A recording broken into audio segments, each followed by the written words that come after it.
ስለሆነ እባብን ሐሙስና እሁድ እባብ የገደለ የሚለው ቃል ዲያብሎስን ግደሉ ለማለት አይደለም። ዲያብሎስን በጸሎት እንዋገዋለን፣ በጸሎት እናሸሸዋለን። ተቃወሙት ከእናንተ ይሸሻል ነው እንጂ ግደሉት አልተባልንም። አይሞትም ሲጀመር እንዴት ግደሉ ተብለ ዲያብሎስ ነው ግደሉ የተባለ እንዴት ትላለህ? ስለዚህ እዚህ ላይ ያመጣው የግድያ አካሄድ በጣም የተሳሳተ ነው፣ አያስኬድም። መሞት የሚችለውን ስጋ ለባሹን ተናዳፊ እባብ ነው። ይህንን ነው ግደሉ የተባለ። ግለሰቦች ናቸው። በግለሰብ ደግሞ ይታተማል፣ እናውቀዋለን እንደሚታተም። ባለፈው አይተናል ገድለ ዮሐንስ መጥምቅ እንደታተመ በግለሰብ ደረጃ። የሊቃውንቱ ተሳስቼ ነበረ ነው ያለው። ግለሰቦች ነው ያደረጉት። ምን መደበኛው ዚቅ መጀመሪያ ግን እንደዚህ የለንም እኛ እንደዚህ ያናምን። የማን ነበር የሚናገረው? ቅዱስ ያሬድ ለማን የተነገረው? ድጓው ለጌታ የተናገረው የምስክርነት ቃል ነው መሰረቱ። ይሄ ሊቃውንት ጉባኤ ገጽ 26 ላይ ይሄ የዘማርያም የግል ምላሽ አይደለም። ይሄ ዛሬ እርሶ ሲጠይቁ ዛሬ አሳትመን ያመጣነው መጽሐፍ አይደለም። 1996 በኢህአዴግ ጊዜ የነበረ ነው የተመለሰ ምላሽ ነው። ክርስቶስን ወደ ጎን ጥሎ እሱ የቤዛ መንገድ የሆነን ገድል ግን ራሱ ጻድቁም አያውቀውም፣ ጸሐፊው ያበላሸው ሊሆን ይችላል። እርግማን ነው የኛ ጥያቄ። በተለይ በዛሬው ውይይታችን የኔ ጥያቄ ድንግል ማርያምን ፈጣሪ አድርጓታል። የፈጣሪ እናት መሆኗንማ ሁሉም ክርስቲያን የሆነ ዓለም ያምናል። ኢየሱስ ክርስቶስ ፍጹም አምላክ ፍጹም ሰው እንደሆነ በፍጹም ሰውነት እንደወለደችው ዚቅ ዘየካቲት ኪዳነ ምሕረት 144 ገጽ ላይ እንዲህ የሚል ቃል አለው። አሳያችኋለሁ ካስፈለገ። ኑ ንስግድ ወንግነ ላቲ ለመድኃኒትነ ለማርያም ድንግል ለዘገብረት ብርሃናተ አበይተ ባሕቲታ። ለድንግል ማርያም ብቻዋን ታላላቅ ብርሃናትን ለፈጠረች ለዘገብረት ብርሃናተ አበይተ ባሕቲታ፣ ብቻዋን ታላላቅ ብርሃናትን ለፈጠረች ለእመቤታችን ለድንግል ማርያም ኑ እንስገድላት። ዲያቆን ዘማርያም ስለመጣ ከፍ አድርገው እኔን ታች አድርገኝ። ዲያቆን ዘማርያም ስላለው በገድላት ጉዳይ ማምንበት ዲያቆን ስለሆነ ይቻላል። ዲያቆን ዘማርያምን ከፍ አድርገው ወይ ከፍ አድርገው። እሺ እኔ ቦታ አድርገው። ዲያቆን እንኳን ደህና መጣ ዲያቆን ዘማርያም። አሁን ጥያቄያቸውን በአግባቡ ይጠይቅ፣ እኔ ላዳምጥ። እሺ ስለዚህ አሁን እሺ ዲያቆን ዘማርያም እና መምህር መርጌታ ጽጌ ስጦታው ሁለቱ ብቻ ነው የሚያወሩት። ስለዚህ በመሃል መርጌታ ጽጌ ስጦታው ልታግዙ የምትፈልጉ ሰዎች ማገዝ አትችሉ። ዲያቆን ዘማርያምን ማገዝ የምትፈልጉ ሰዎች ማገዝ አይቻልም። ሁለቱ ናቸው የሚያወሩት ማለት ነው። እና ቢጥመንም ባይጥመንም እኔ አሁን ለምሳሌ የራሴ ሀሳብ አለኝ፣ ግን ይህንን ሀሳብ አልናገርም። ለምን? ሁለቱ ናቸው እያወሩ ያሉት። ስለዚህ ጣልቃ ለመግባት በገድላት ጉዳይ አንስተዋል መርጌታ ጽጌ ስጦታው ለምን ከኢትዮጵያ ኦርቶዶክስ ቤተክርስቲያን ወጡ የሚለውን የወንድማችን የተመስገን የጌታ ልጅን ጥያቄ እሳቸው ምን ብለው መለሱ? ከገድላት አንጻር የተጨመሩ ነገሮች ስላሉ ብለው ማብራሪያ ሰጥተዋል። አሁን መቀጠል ይቻላል ስላሉ ለዲያቆን ዘማርያም 5 ደቂቃ ለእሳቸው 5 ደቂቃ እየሰጠን ወደ ውይይቱ እንሄዳለን ማለት ነው። መነሻዎትን መርጌታ ጽጌ ስጦታው በገድላት ጉዳይ ላይ አሁን ማውራት ይችላሉ። ለእርሶ አሁን ልክ ሻርፕ 5 ሰዓት ሆኗል። 5 ሰዓት ከ05 ያቆማሉ። በገድላት ዙሪያ መናገር ይችላሉ፣ ቅድም ያወሩትን። እሺ አመሰግናለሁ። እንግዲህ መጀመሪያ ከመነሻችን የኢትዮጵያ ኦርቶዶክስ ተዋሕዶ ቤተክርስቲያን በገድላት መጻሕፍት ላይ መዳን እንዳለ አድርጋ ስለምታምን በጣም የበከተ አስተምሮ በገድላት ውስጥ ስላለ እነዚህ መጻሕፍቶች መታረም አለባቸው ብለን ካቀረብናቸው መጻሕፍቶች ዝርዝር ውስጥ አንዱ ይሄ መጽሐፍ በትልቁ ካደረከው ይሄንን መጽሐፍ ማሳየት ይችላለሁ። መቼ ዓመተ ምህረት የት እንደታተመ የማን የፓትርያርክ ፎቶም እንዳለበት ማሳየት ይችላለሁ። ይሄ መጽሐፈ ዚቆ መዝሙር ነው። ይሄንን ጴንጤም አያውቀውም፣ ማንም ካቶሊክ አያውቀውም፣ ማንም አውቀው እኛም ከቤተ ክርስቲያኒቱ የምንገዛው እንጂ እኛ ራሳችን ይሄን መጽሐፍ አላሳተምንም፣ ልናሳትምም አንችልም። የታተመበት ዓመተ ምህረት ላነበበውና አሳያችኋለሁ። ታህት መዝንቱ መጽሐፈ ዚቆ መዝሙር በሳልሳይ በሰለስቱ ዓመተ ፓትርያርክናው ለብፁዕ ቅዱስ አቡነ ጳውሎስ ፓትርያርክ ርዕሰ ሊቃነ ጳጳሳት ዘኢትዮጵያ አሳታሚ ትንሣኤ ዘጉባኤ ማሳተሚያ ድርጅት አዲስ አበባ 1987 ዓመተ ምህረት ይላል። የአቡነ ጳውሎስ ፎቶ እዚህ አለ።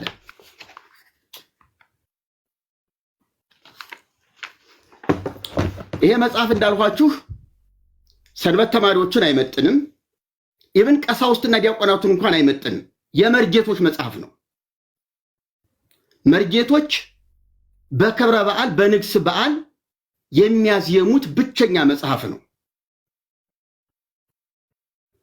ይሄ መጽሐፍ ዚቅ ዘየካቲት ኪዳነ ምሕረት 144 ገጽ ላይ እንዲህ የሚል ቃል አለው። አሳያችኋለሁ ካስፈለገ።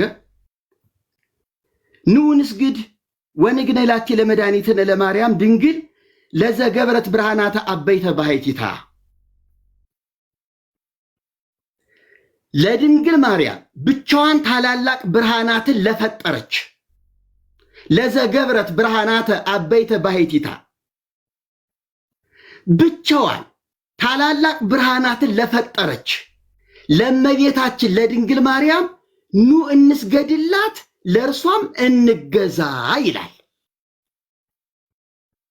በተመሳሳይ እዚሁ መጽሐፈ ዚቅ ላይ ዘመርቆሬዎስ የዚህ መጽሐፍ ወይም የዜማ መምህር ካለ ይግባ፣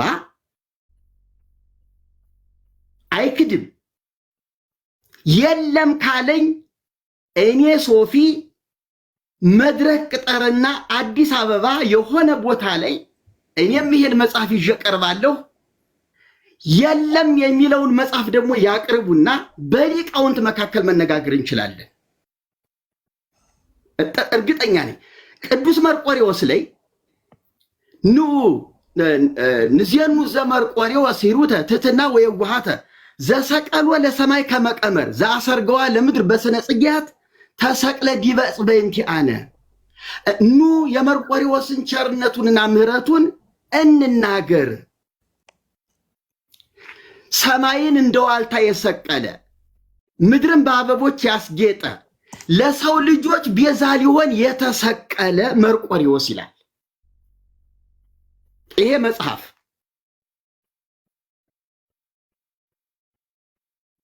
የለም የሚለኝ ካለ መጽሐፉን ሄዶ ማየትና እንደገና በቀጠሮ መገናኘት እንችላለን።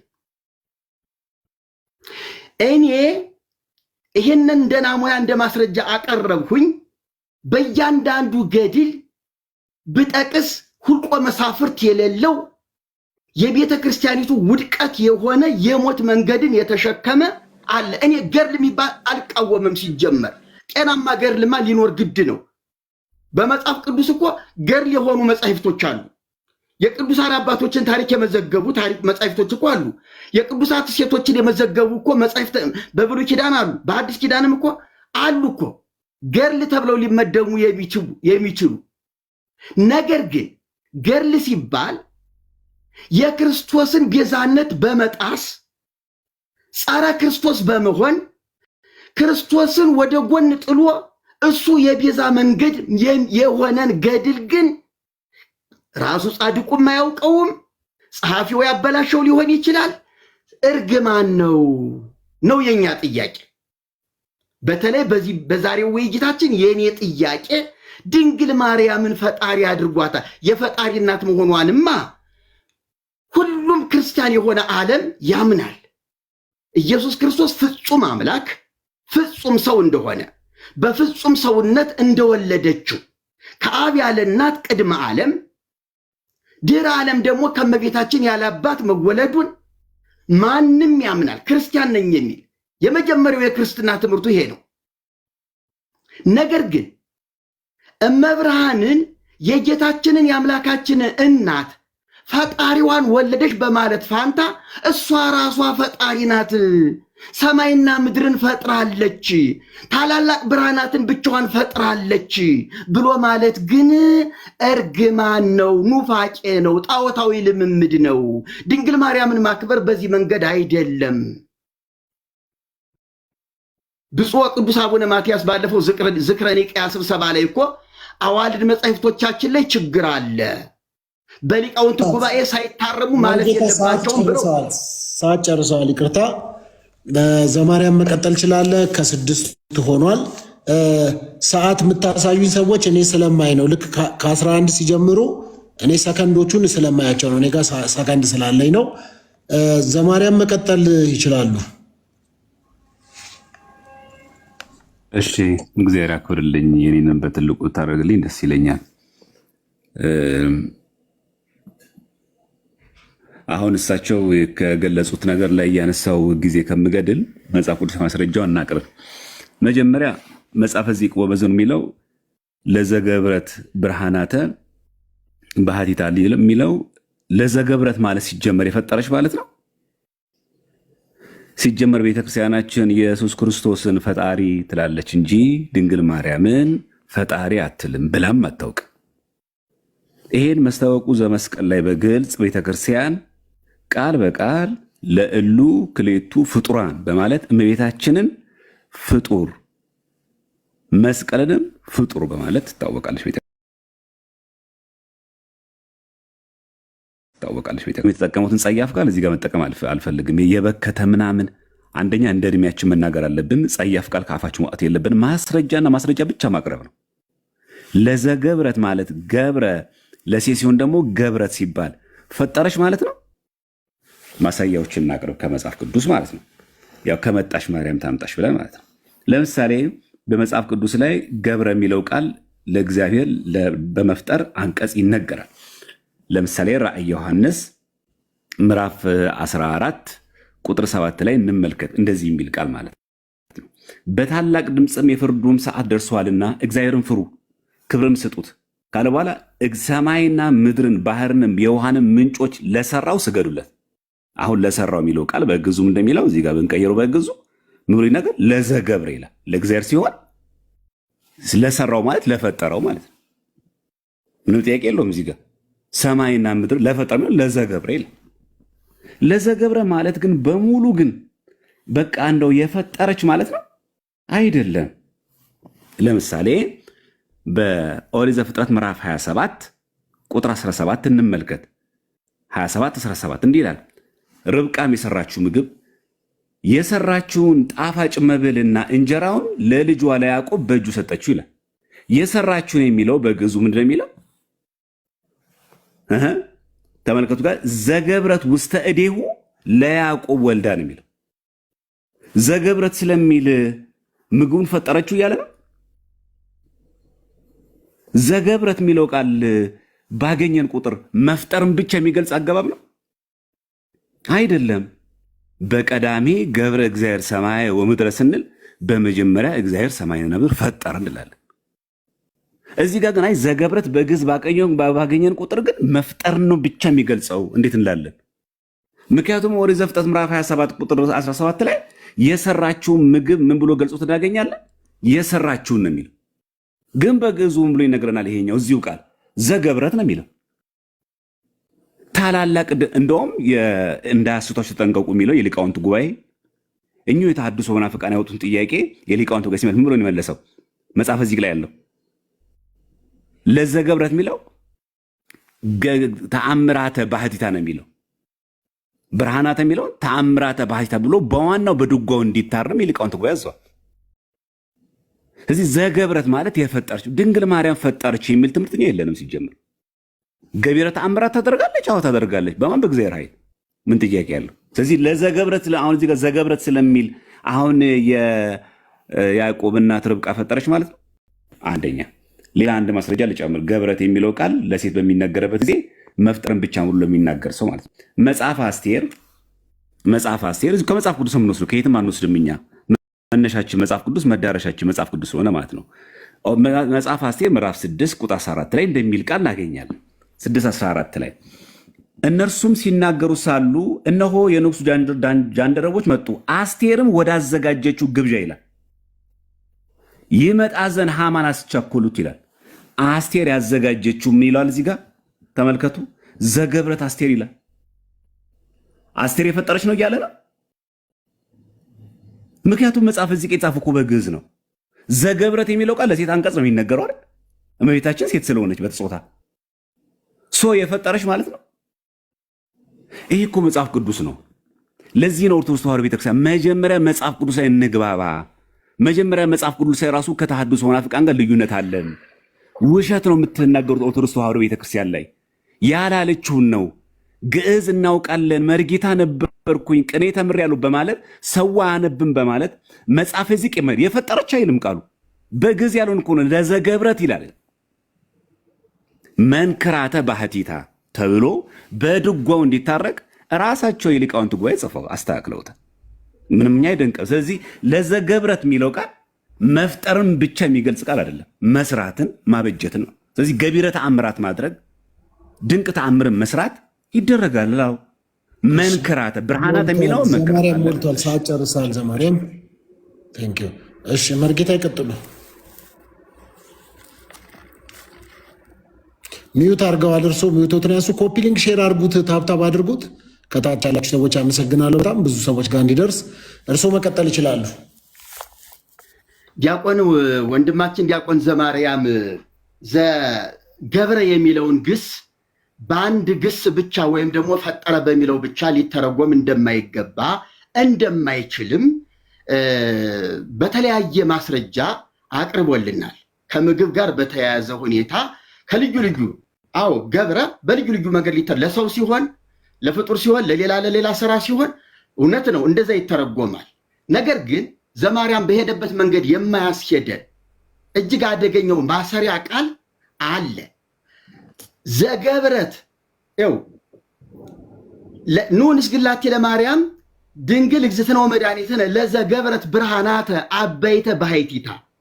ታላላቅ ብርሃናትን ብቻዋን ላዘጋጀችን በለው፣ ብቻዋን ለሰራችን በለው፣ ብቻዋን ለፈጠረችን በለው፣ ብቻ ገብረን ሰራ፣ አደረገ፣ ፈጠረ። በእነዚህ ግስ ናቸው። አሁን ገብረ የሚለው ግስ ፈጠረ ይሆናል፣ አደረገ ይሆናል፣ ሰራ ይሆናል። ከነዚህ ውጭ ሌላ ትርጉም የለውም።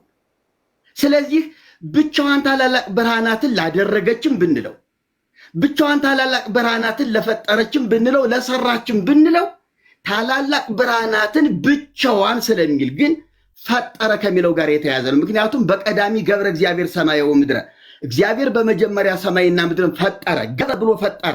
ስለዚህ ገብረ ለዘገብረት ብርሃናት አበይተ ባሕቲታ ሲል ብቻዋን ታላላቅ ብርሃናትን ለፈጠረች ከሚል ጋር ነው እንጂ የምታዛምደው የምትፈተው ለሰራች፣ ላበጀች፣ ላዘጋጀች ለውጥ የለውም።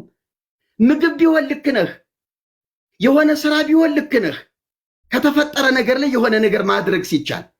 ነገር ግን ብቻዋን ለሰራች ካለ ብርሃናትን ካለ ዘገብረ ብርሃናት አበይተ ባሕቲቱ ብቻውን ታላላቅ ብርሃናትን የሰራ እግዚአብሔር ነው ብሎ መዝሙረኛው ዳዊት የዘመረለትን ብቻዋን ታላላቅ ደግሞ ድጓ ላይ ሊቃውንቱ አቃንቶ ድጓ ውስጥ የለም ይሄ ነገር። እንዴ እኔ እኮ የድጓ ተማሪ እኮ ነኝ። ድጓ ውስጥ የለም ይሄ መጽሐፍ ዚቅ ላይ ብቻ የተደረሰ ነው። ድጓ የለም። አለ ካልከኝ አምጠው፣ አለ የሚል ሊቅም ካለ አምጣልኝ። ድጓ ውስጥ ድጓ አለ ብላል በዚህ ጉባኤ ፊት የለም። አብዛኛው የዚቅ ድርሰት ከየመልኩ ከየገድሉ ከሌላ ለምሳሌ የመርቆሪዎስ ዚቅ ላይ ቅድም ካነበብሁት ንዜኑ ዘመርቆሪዎስ ሩተ ትሕትና ወየዋሃተ ዘሰቀሎ ለሰማይ ከመቀመር ዘአሰርገዋ ለምድር በስነ ጽጌያት። የመርቆሪዎስን ምሕረቱንና ቸርነቱን ኑ እንናገር፣ ምድርን ሰማይን ያለ ዋልታ የሰቀለ ይሄ ለእግዚአብሔር ብቻ የሚነገር ነው። እንደገና ምድርን ደግሞ በአበቦች ያስጌጠ ይሄም ለፈጣሪ ብቻ ነው። ተሰቅለ ዲበ ዕፀ በእንቲአነ ያለ ለእኛ ለሰው ልጆች በመስቀል ላይ ተሰቀለ። ይሄ ደግሞ የክርስቶስን ቤዛነት ነው የሚናገር። እንዴት የዓርብ የስቅለቱን የአምላካችንን የስቅለቱን ዜማ ሊቃውንቱ እነዚህ መጽሐፍ ቅዱስ እውቀት የሌላቸው የዜማ ብቻ ሊቃውንት የሆኑ ይሄ ዜማ ይፈጥራሉ፣ ዜማ ይሰራሉ። ስለዚህ ንዜኑ ዘአምላክነ ሂሩተ የአምላካችን ምሕረቱንና ቸርነቱን እንናገር። ሰማይን ያለ ዋልታ የሰራ ምድርን በአበቦች ያስጌጠ ለሰው ልጆች ሲል በመስቀል የተሰቀለ ተብሎ ለአምላካችን የተነገረውን ንዜኑ ዘመርቆሪዎስ ሂሩተ ተብሎ ለመርቆሪዎስ ዘአምላክነ የሚለውን ለአምላካችን የሚለውን ለመርቆሪዎስ ሰጥተውን የተናገሩት በመርቆሪዎስ የበዓል ቀን ላይ የስቅለት ዕለት ደግሞ ለጌታችን ሰጥተው ይናገሩታል። ስለዚህ እንዲህ አይነት ጸያፍ አስተምህሮ አለ። አሁን አንተ ገብረን ፈጠረ በሚል ብቻ አናስሄደውም። ሰራም ብትለው አደረገም ብትለው የው ነው። ሌላ ትርጉም ያመጣልህ። ታላላቅ ብርሃናትን ብቻዋን ለሰራች፣ ታላላቅ ብርሃናትን ብቻዋን ለፈጠረች፣ ታላላቅ ብርሃናትን ብቻዋን ላደረገች ምንም ለውጥ አያመጣም። የው ነው፣ አንድ ነው መልእክቱ። ስለዚህ ወንድሜ ስተት አለ፣ እውነት ነው። በዚህ ነገር ላይ ቤተክርስቲያናችንም አሁን አምናለች። የእርማት ሊቃውንት ተመድበዋል ነው እንጂ ማለት ያለብህ ቤተክርስቲያናችን እንዲህ አታምንም ልትልም አትችልም። እንዴ ተው እንጂ ህዝበ ሊቃውንት እኮ ይታዘባል። እንዴ የቤተክርስቲያኒቱ ሊቃውንት መምህራን እኮ አሉ የሚታዘቡህ። እንደዚህም አትልም። ስለዚህ እምቅድመ ሰማያት ወምድር ሀለወትኪ ከሰማይና ከምድር መፈጠር አስቀድሞ ነበርሽ። ተመልከት እንግዲህ እምቅድመ ሰማያት ወምድር ሀለወትኪ ከሰማይና ከምድር መፈጠር አስቀድሞ ነበርሽ። ፀሐይ ወወርኅ ይቀደሙኪ ፀሐይና ጨረቃ ከዋክብት አልቀደሙሽም። የሰማይ መላእክተ ሰማይ ይትልአኩኪ የሰማይ መላእክትም ያገለግሉሽ ነበረ። በኦርቶዶክስ ቤተክርስቲያን ሌላው ታሪኳ የድንግል ማርያም የኢያቄምና የሐና ልጅ ናት። ጌታን ስትጸንስ የ15 ዓመት ወጣት ነበረች። ከቤተ መቅደስ ስትወጣ የ15 ዓመት ወጣት ሆና ነው የወጣችው። ጨርሰዋል። መርጌታ ሰዓት ጨርሰዋል። እሺ ዘማርያም መቀጠል ይችላሉ። እሺ እስቲ ውሸቱን ደግሞ ኒዮስቲ ኬት እንዳመጣው እንዳያስቷችሁ ተጠንቀቁ ይላሉ የሊቃውንት ጉባኤ። መናፍቁ ጌታቸው ገድል ወይስ ገደል ብሎ ላሳተሙ መጽሐፍ ይህን ስታይ መለሽ ሳይጠው ማን ነው? የኢትዮጵያ ኦርቶዶክስ ተዋሕዶ ቤተክርስቲያን። አሁን የተናገርኩትና ሊቃውንት ይታዘቡኋል ያሉኝን እስቲ ነግሩኛል። እሺ ይህ መጽሐፍ በብፁዕ ወቅዱስ አቡነ ጳውሎስ ፓትርያርክ ርእሰ ሊቃነ ጳጳሳት ዘኢትዮጵያ ወጨጌ ዘመንበረ ተክለ ሃይማኖት በ11ኛው ዘመነ ሲመት በትንሣኤ ጉባኤ ማተሚያ ቤት ታተመ 1996 ዓ.ም አዲስ አበባ። እሺ ይኸው ንዑንስ ግን ንግኔ ላቲ ንዑን ፈሰውነት ሐሴባቲ የሚለውን አነሱና እዚህ ላይ እንዲህ የሚል ቃል በትልቁ አድርገኛ እንዴ ለዘገብረት ብርሃናተ አበይተ ባህቲታ ይላል። ለዚህ ምሮ መለሱ የሊቃውንት ጉባኤ በመሰረቱ ይላል መደበኛው ዚቅ አንተ አላየኸውም እንጂ ያው መናፍቁ ጌታቸው ለሱ መልስ ሰጠ የሊቃውንት ጉባኤ ማለት ነው። ይኸው ገጽ 27 ላይ ነው። ወይም እውነትን ለመናገር አልፈለክም እንጂ መደበኛው ዚቅ ለዘገብረት መንክራተ ይላል እንጂ ለዘገብረት ብርሃናተ አይልም። ይሄው የሊቃውንት ጉባኤ ከየትም አላመጣሁትም እኔ። የሊቃውንት ጉባኤ በደንብ አቋርጥ። ይሄ እኮ 1996 የተመለሰ ምላሽ ለ2018 ሮሳቸው ጠይቀው ያሉት ያረጀ ጥያቄ ያረጀ መልስ የቆየ እኮ ነው። አሁን እንደ አዲስ ነገር ልክ እንደ ሰበር ዜና እነሱ አንብበው ትልቅ የቤተክርስቲያን ጉድ እንዳወጡ አስመስሎ ያቀርቡታል። ፉል ኦፍ ፌክ ነው በቃ። ይሄ እኮ 1996 ምላሽ ነው። ምንድን ያለው መደበኛው ዚቅ እንደሚለው ለዘገብረት ምን መንክራተ ገቢረ ተአምራትን ለምታደርግ ነው የሚለው እንጂ ይላል ለዘገብረት ብርሃናተ አይልም። ብርሃንን ለፈጠረች አይልም። ምን ነው የማያስኬደው? ይሄ መደበኛው ዚቅ እንደዛ አይልም። እሺ ይቀጥል። ከዛስ ለዘገብረት መንክራተ ሲልስ ተአምራት ለምታደርግ ያለውም ቅዱሳን በእግዚአብሔር ስም ብዙ ተአምራት ስለሚያደርጉ ነው። እመቤታችን ቅድስተ ቅዱሳን ስለሆነች ከሁሉ የበለጠ ተአምራት ብትሰራ አይበዛባትም። ይሄን ነው የሚናገረው። ምንድን ያጠፋሁት እኔ? ምኑ ሊቃውንት ቢታዘቡኝ? የሊቃውንት ጉባኤ የመለሰው ምላሽ ማቅረቤ ነው የሚታዘቡኝ? በቃ ይሄ ነው የኛ ቤተክርስቲያን። ይሄ ተመልሷል እኮ 1996 መለሰ መልስ እኮ የሚመልሱልን። እኔ ጋር የዜማ ሊቅ ይቅረብ። ምን ዜማ ያስፈልገው? ይሄ እኮ ንባብ ነው። ዜማ ላይ ተገለበጠ፣ ዜማ ተሰበረብን እኮ አይደለም። ንባቡ እንደዛ አይልም። ቤተክርስቲያን እንደዛ አታምንም። አሁን ያለው 2018 ላይ ነው። ይሄ ምላሽ የ1996 ዓመተ ምህረት ሉክ ተመልከቱ። 1996 አዲስ አበባ ነው። አሳታሚ ማን ነው? የሊቃውንት ጉባኤ። የሰፈር የአንድ ሀገረ ስብከት አንድ ሊቀ ጳጳስ የመለሰው ምላሽ አይደለም የሚለው። ለዚህም ነው አሁን እየተከራከርኳቸው ያለሁት። የሆነ የግል ፈጠራ የግል ንግግር ምናምን አይደለም፣ መንክራተ ነው የሚለው። መደበኛው እንዲህ ነው ማምነው ካለች ተዋሕዶ ቤተክርስቲያን እኛ እንዲህ ነው የምናምነው። ለምን ፈጥራለን? በቃ መደበኛው ዚቅ እንደዚህ አይልም ካለች ቤተክርስቲያን በዚህ ነው የምታምነው። ስለዚህ የኛ እምነታችን ይሄ ነው። ብርሃኔን የፈጠረች የሚል ትምህርት የለንም። ገቢረ ተአምራትን ግን ያደረገች ግን ይላል። ባሕቲታ እንኳን አላሉም። እዚህ ጋር እኛ ሊቃውንት ለዘገብረት ብርሃናተ አይልም ይላል። ምንድን ነው ለዘገብረት መንክራት ይላል እንጂ ገጽ 27 እንደዛ ነው የሚለው። የሊቃውንት ጉባኤ እንዳያስቷች ተጠንቀቁ ተብሎ ምላሽ በመጽሐፍ መልክ ይሄን መጽሐፍ ከቨር ፔጅ ላይ የምታዩት ስለተጻፈ አለቀ። በዚህ ጉዳይ ዘጋም ማለት ነው። የመርቆሬዎስን መልስ። የመርቆሬዎስም ልክ በተመሳሳይ ሁኔታ መርቆሬዎስ ገቢረ ተአምራትን ያደረገ መሆኑን በተለይ ደግሞ ጥቅምት 25 በሰማዕትነት ያረፈበት ስለሆነ ያረፈበት ዕለት ደግሞ ዕለተ ዓርብም ስለሆነች ከጌታችን ጋር አብሮ ተያይዞ የተነገረ ነው። እንኳን ይሄ ቀርቶ ከዋክብት ፀሐዮቹን ማስገዛት እግዚአብሔር ክርስቶስ ስለሆነ አዎ፣ እነ ኢያሱ ደግሞ ፀሐይ በገባኦን ሰማይ አቁመዋል። ኢያሱ ፈጣሪ ሆኖ አይደለም። በኤሎም ሸለቆ ጨረቃ እንዳይንቀሳቀስ አድርጓል። ምንም አይደንቅም። ይሄ ፍጡራን እኮ ነው የሚሰሩት። የፈጣሪ ቦታ ተክተው አይደለም፣ በፈጣሪ ኃይልና በፈጣሪ ስልጣን መሆኑን የሚያሳይ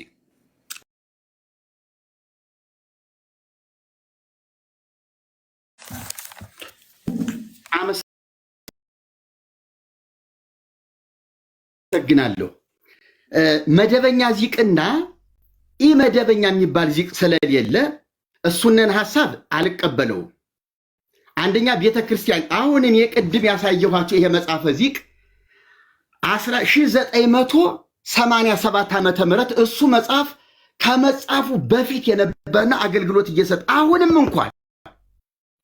እንኳን ያልታረመ ቤተክርስቲያኒቱ ራሷ በሊቃውንት ጉባኤ ተመርምሮ በሲኖዶስ ተፈቅዶ በራሷ ቤተክርስቲያን ማተሚያ ቤት የታተመ መጽሐፈ ዚቅ ነው። ደግሞ እኔ እየነገርኩ ያለሁት ይህ መደበኛ የሚባል ዚቅ ደግሞ የለም። ሁለት አይነት ዚቅ የላትም። ሊቃውንት ጉባኤው በወቅቱ ተርበትብቶ መልስ ስጡ ተብሎ ተጨንቆ ስለነበረ መላምት ፈጥሮ ነው። እኔ ይህን መጽሐፍ አሳያለሁ ደግሞ ምን ገመና እንዳለው። ስለዚህ 1987 ዓመተ ምህረት እሱ 96 ዓመተ ምህረት ነው መልስ የተሰጠበት ታቀቡኬ። ይሄኛው ደግሞ እሱ ከመጽሐፉ በፊት ዋና አገልግሎት እየሰጠ የነበረ መጽሐፍ ነው። አሁንም ነው እያልኩ ያለሁት። አሁንም አልታረመም። እንዲያውም እሱ መጽሐፍ ላይ ማተሚያ ቤቱ እንዲያስተካክል ተጽፎለታል የሚልም አለ። እንዲያው ሁሉን ማንበብ ስለማንችል ነው እንጂ ማተሚያ ቤቱ ይሄን ነገር እንዲያስተካክለው ትእዛዝ ተላልፏል የሚል ቃል አለ። ስህተቱን አምሯል ማለት ነው እንጂ ዘገብረት ብርሃናተ ታምራተ እንደዚህ የሚል ውሸት። አንተ እሱን አስቀምጥና መደበኛ የምትለውን ዚቅ እንግዲህ አንተ ግዕዝ እየጠቀስክ ነው፣ እያነጋገርከኝ ነው። እንደ ግዕዝ ባለሙያ ሌሎችም ሊቃውንት ቤተ ክርስቲያን ውስጥ ያሉ ሌሎችም ሊቃውንት እንዲገቡ እናደርጋለን እንጂ መደበኛ ኢመደበኛ የሚለው ነገር ማወናበጃ ካልሆነ በስተቀር ደግሞ የሊቃውንት መጽሐፍን እንደ ማስረጃ አድርገን ልታመጣልኝ አትችልም። እኔ እየተነጋገርኩ ያለሁት ቤተክርስቲያኒቱ ራሷ መጽሐፌ ነው ብላ ባሳተመችው በመጽሐፈ ዚቅ ነው። በመጽሐፈ ዚቅ ነው እየሞገትኩ ያለሁት። እንደዚህ ተብሏል። እነ ሊቃውንቱንማ ገመናቸውን ማውጣት ይችላሉ። ለምሳሌ ይኸውልህ ይሄ መጽሐፍ ተአቀቡኬ ማኅፀውያ ነቢያት ይላል።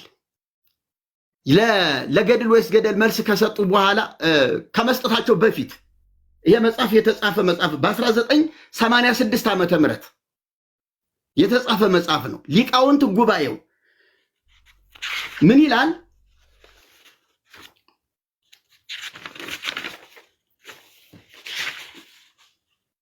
ከሐሰተኞች መምህራን ተጠበቁ ይልና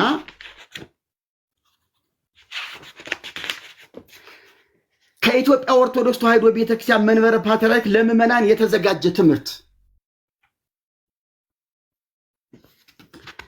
የብፁዕ ቅዱስ አቡነ ጳውሎስ ፎቶ አለ፣ በሳቸው ጊዜ የታተመ ስለመሆኑ።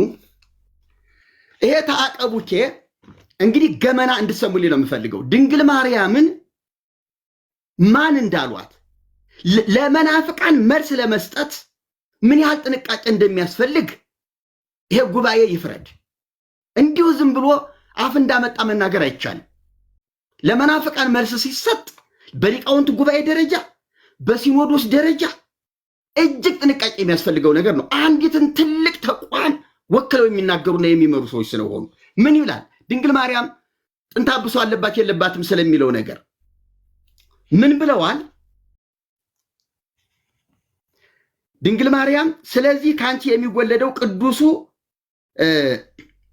ቅዱስ ነው፣ የልዑል እግዚአብሔር ልጅ ይባላል፣ ለእግዚአብሔር የሚሳነው ነገር የለምና አላት። እሷም የእግዚአብሔር ባሪያው አለሁ እንደ ቃል ይሁንልኝ አለችው። በዚህ ጊዜ ዋሕድ ቃል እግዚአብሔር በማኅፀኗ አደረ፣ ከስጋዋ ስጋ ከነፍሷ ነፍስ ነስቶ ሰው ሆነ። መጻሕፍት የሚያስተምሩት ይሄን ነው አሉ። ከዚያስ ከዚህ ወጥቶ ይሄንን ገጽ 30 እንድታዩልኝ ስለምፈልግ ነው። ገጽ 30 ነው። አንድ ጊዜ ብቻ ታትሞ የቀረ መጽሐፍ ነው። ገጽ 30 ከዚህ ወጥቶ ጥንተ አብሶ ነበረባት ወይም አለባት፣ የነጻችው ከብስራት በኋላ ነው። እሷ ሰው ናት፣ ከሰማይ አልወረደችም። እግዚኦ ልብ በሉ። ከዚህ ወጥቶ ጥንተ አብሶ ነበረባት ወይም አለባት፣ የነጻች ከብስራት በኋላ ነው። እሷ ሰው ናት፣ ከሰማይ አልወረደችም እያሉ መናገር፣ ከዚያም አልፎ መጻፍ መሳሳት ብቻ ሳይሆን በደል፣ ድፍረት፣ ክህደት የማይሰራ ኃጢአትም ነው ብለዋል ሊቃውንቱ ተብዬዎቹ። ይህን መጽሐፍ የጻፉት ሊቃውንት ናቸው ብለህ የኮራህባቸው ሊቃውንት ምን ያህል ቤተክርስቲያኒቱን እንደገደሏት ይልኝ። ድንግል ማርያም ከሰማይ የወረደች ናት፣ ሰው አይደለችም። ከሰማይ አልወረደችም ብሎ የሚያምን እርሷ ሰው ናት ብሎ የሚያምን ድፍረት ነው፣ ክህደት ነው፣ የማይሰራ ኃጢአት ነው ያሉት። ይሄውላችሁ ጨርሰዋል። መሪጌታ ሰዓት ጨርሰዋል። ዘማርያም ይቀጥሉ። እሺ፣ ግን ሶፊ በተቻለ መጠን ርዕስ ብናስጠብቅ ጥሩ ነው። አሁን ምክንያቱም እኔ እሳቸው ለጠየቁ ጥያቄ ነው ምላሽ የሰጠው፣ አዲስ መልስ አልመለስኩም። እሳቸው ያነሱት መጽሐፈ ዚቅ ነው። የእመቤታችን ፈጣሪ ናት ይላል ወይስ አይልም? ኔክስት ደግሞ መርቆሬዎስን አነሱ። አሁን የት ገቡ? ድንግል ማርያም ጥንተ አብሶ አለባት የለበትም፣ ወደዛ ገቡ ማለት ነው። መጀመሪያ ይህን ድረስ መጀመሪያ ገለ ነው እንሂድ። በመጽሐፈ ዚቅ ላይ የተጻፈው ነገር ድንግል ማርያም ፈጣሪ ናት ብላ ቤተክርስቲያን ታምናለች ወይ? አታምንም። መጽሐፈ ዚቁ እንዴት ይተረጉማል? የሊቃውንት ጉባኤ መጽሐፍ ነው ያቀረብኩት። እንዴ የሊቃውንት ጉባኤ እኮ ክህደት ቢገኝ ኑፋቄ መጽሐፍቶች በቤተክርስቲያናችን ቢገቡ አጥርቶ ለይቶ ከፈተሸ በኋላ በቅዱስ ሲኖዶስ አጽድቆ ነው የሚያቀርበው አይደል? ለህዝቡ የሚያቀርበው እሱ ነው። የመጨረሻ አውቶሪቲ ያለ ሊቃውንት ጉባኤ ነው። የሆነ ሰፈር ወይ የሆነ መንደር ያለ ማህበር ወይ ደግሞ ግለሰብ አይደለም ይሄን ያሳተመው። ስለዚህ መጀመሪያ ርዕሱን እያደማ መሄድ አለብን። አሁን ምንድነው ይህን እየዘለሉ እዛ ጋር የዘለን ከሆነ ምኑ ነው የምንወያየው ታዲያ? ስለዚህ ለዘገብረት ብርሃና ተብለው ለተናገሩት ለዘገብረት የሚናገረው ቃሉ መንክራተ ነው የሚለው ብዬ የሊቃውንት ጉባኤ ምላሽ አቅርብ ያለው አለቀ። ይሄ ሊቃውንት ጉባኤ እኛ መቀበል የለብንም። ማን ነው ታዲያ ምን የምንሰማው ታዲያ? እንዴ የሊቃውንት ጉባኤን ካልሰማን እንስማኛ? እርስዎ ነው መስማት ያለብን። ስለዚህ ይሄ ራሱ ትክክለኛ ያልሆነ ንግግር። ሁለተኛ ርዕሰ ጉዳያችን ድንግል ማርያም ጥንተ አብሶ አለባት የለባትም እንኳን ወደዛ የምንገባ ችግር የለውም። እሱ መጽሐፉ ማየት እንችላለን፣ ቀላል ስለሆነ ማለት ነው። ሌላ ተጨማሪ ነገር ዝም ብሎ እየጨመረን ከምናወራ ርዕሱ ማድማት መጀመሪያ መጽሐፈ ዚቅ ላይ በጣም ፎክረው ስለገቡበት እዚህ ጋም ስለመጣን አምጣ ስላሉኝ ሊቃውንት ይታዘቡሃል ስላሉኝ ይሄው የሊቃውንት ጉባኤ ያሳተሙማ ይሄውና። በነገራችን ላይ ቅድም ያሳየሁት ገጽ 27 ነው። ገጽ 26 ነው። መርቆሬዎስን ተመልከቱ። አንተ ባታውቀው ነው እንጂ ይላሉ ለመርቆሬዎስ ሲመልሱ፣ ለዚህ መናፍቁ ማለት ነው የሊቃውንት ጉባኤ ባታውቀው ነው እንጂ ይህን ቃል ቅዱስ ያሬድ በመጽሐፈ ድጓው ለጌታ የተናገረውን የምስክርነት ቃል ነው። መሰረቱም ድጓ ነው። በመሰረቱ ለመርቆሬዎስ ተሰጥቶ የተነገረው ቃል ቀደም ብሎ በታተመው በመደበኛው ዚቅ አይገኝም። ነገር ግን ግለሰቦች ከጊዜ በኋላ ድጓን ወደ ዚቅ ሲለውጡ ያስገቡት እንጂ መደበኛ ዘር አይደለም። ይኸው የለወጡት ሰዎችም በእናቱ በዱጋው እንዲያስተካክሉ መመሪያ ተሰጥቶበታል። ማን የሚለው ገጽ 26 ላይ ማን የተናገረ? የሊቃውንት ጉባኤ።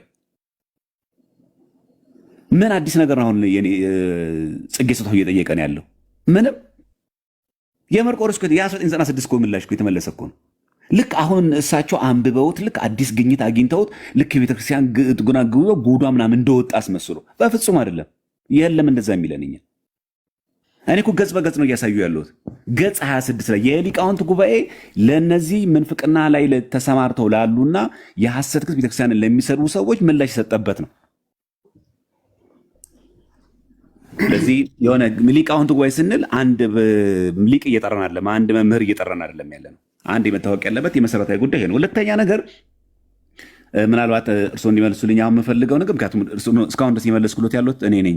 እርሱ ለጠየቁን ጥያቄ መጽሐፈ ዚቅም የጠየቁት እርሶ ኖት።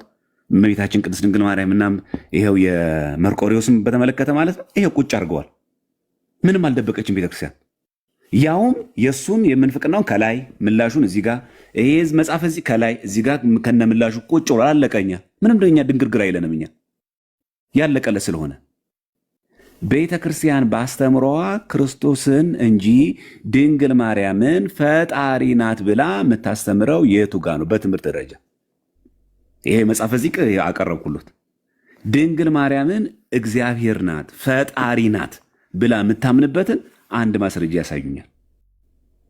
እመቤታችን ቅድስት ድንግል ማርያም ፈጣሪ ናት፣ ድንግል ማርያም እግዚአብሔር ናት ብላ የመለኮትን የፈጣሪን ቦታ የሰጠችበት ትምህርቷን ያሳዩኛል። አንድ ነው። ሌላው ቅድም ያነሱት ምንድን ነው? አሁን ይሄ እንዳያሳሱ ጠንቀቁ የሚለውን መጽሐፍ ገጽ 30 የሚለውን አነሱትና ሶፊ ሰምተኛል። ቅድም ያልኩትን ግን ርዕስ አጠባበቅ ላይ ወይስ ስለተነሳ ማለት ነው? እሺ በቃ እያደማን እንሂድ ለማለት ፈልጌ ነው። ምክንያቱም እስካሁን ድረስ እየመለስኩ ያለሁት እሳቸው የጠየቁትን በቀጥታ ነው እየመለስኩ ያለሁት። እሳቸው ምን የምፈልገው በቀጥታ እንዲመልሱልኝ ነው። ቤተ ክርስቲያን በትምህርቷ እመቤታችን ቅድስት ድንግል ማርያምን ፈጣሪ ናት ብላ የምታስተምርበትን የትምህርቷን ነገረ ማርያም ትምህርቷን አንድ ማስረጃ ያሳዩናል። እሺ ሞልቷል። ሰዓት መርጌታ ይቀጥላል።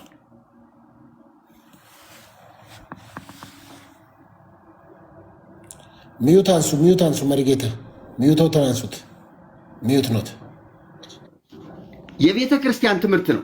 መጽሐፈ ዚቅ ማለት የቆሎ ተማሪ ከእናት ከአባቱ ቤት ወጥቶ ድርቆሽ እየለመነ እየበላ መከራውን ላቡን ጠብ አድርጎ ተምሮ የምስክር ወረቀት ተቀብሎ የሚመጣበት ነው። በትምህርት ደረጃ ያልከው ዝም ብሎ የጸሎት መጽሐፍ አይደለም። መጽሐፈ ዚቅ ማለት የማህሌት መጽሐፍ ነው። በኢትዮጵያ ኦርቶዶክስ ተዋሕዶ ቤተክርስቲያን በተዘረጋችበት በመላው ዓለም መጽሐፈ ዚቅ የሌለበት ቤተክርስቲያን የለም።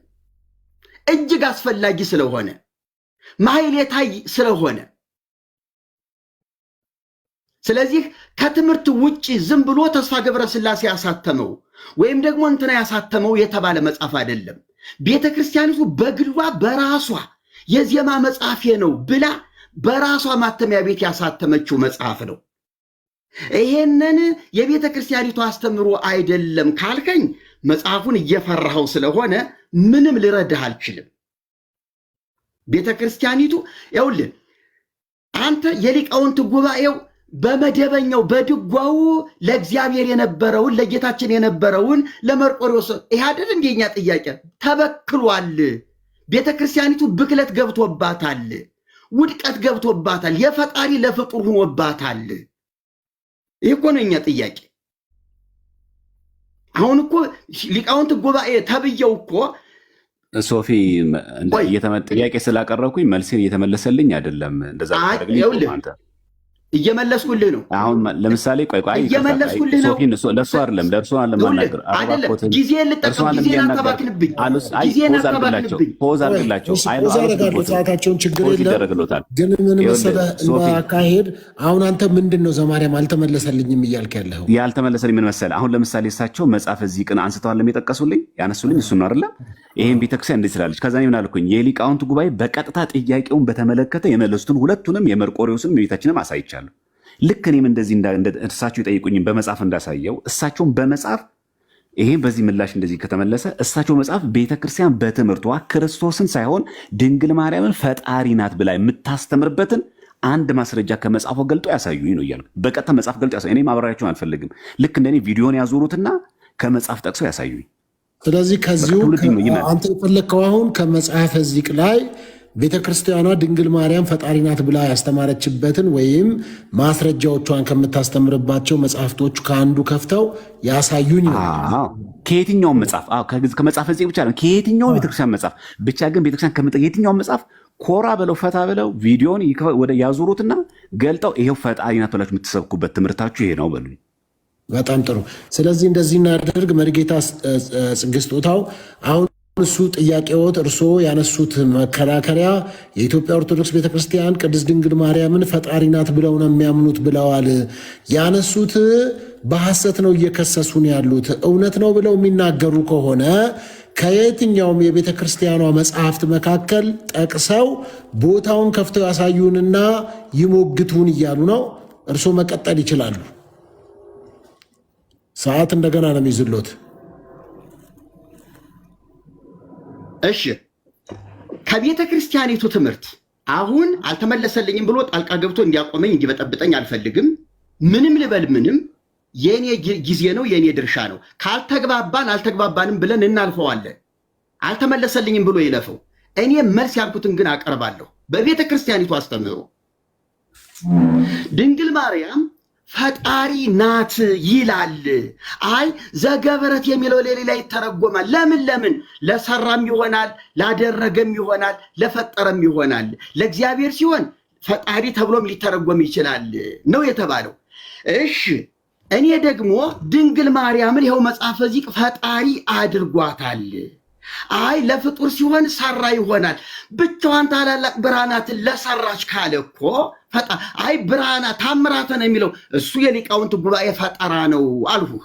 ሊቃውንት ጉባኤው በመደበኛው እንዲህ አይልም ያለው ይኸው ከሊቃውንት ጉባኤ በፊት የነበረው መጽሐፈ ዚቅ ነው እኔ በእጄ ያለው። መደበኛ የምትለው አንተ ከኔ እጅ ያለው ነው።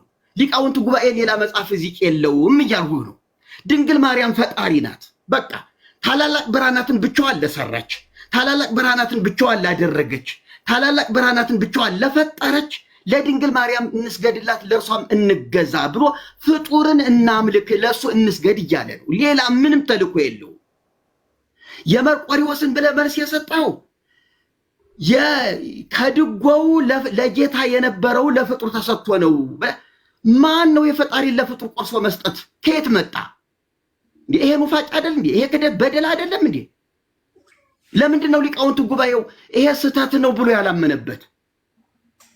እንደ ተራ ነገር ለምን አንሻፎት ያለፋል? አሁንም ቢሆን እንኳን መች ታረመ ዚቁ? አሁን ሁሉ አላደለ ይሄ ችግር እንዲህ ተላልፏል ተባለ እንጂ ለሽንገላ አላደለ ዚቁ።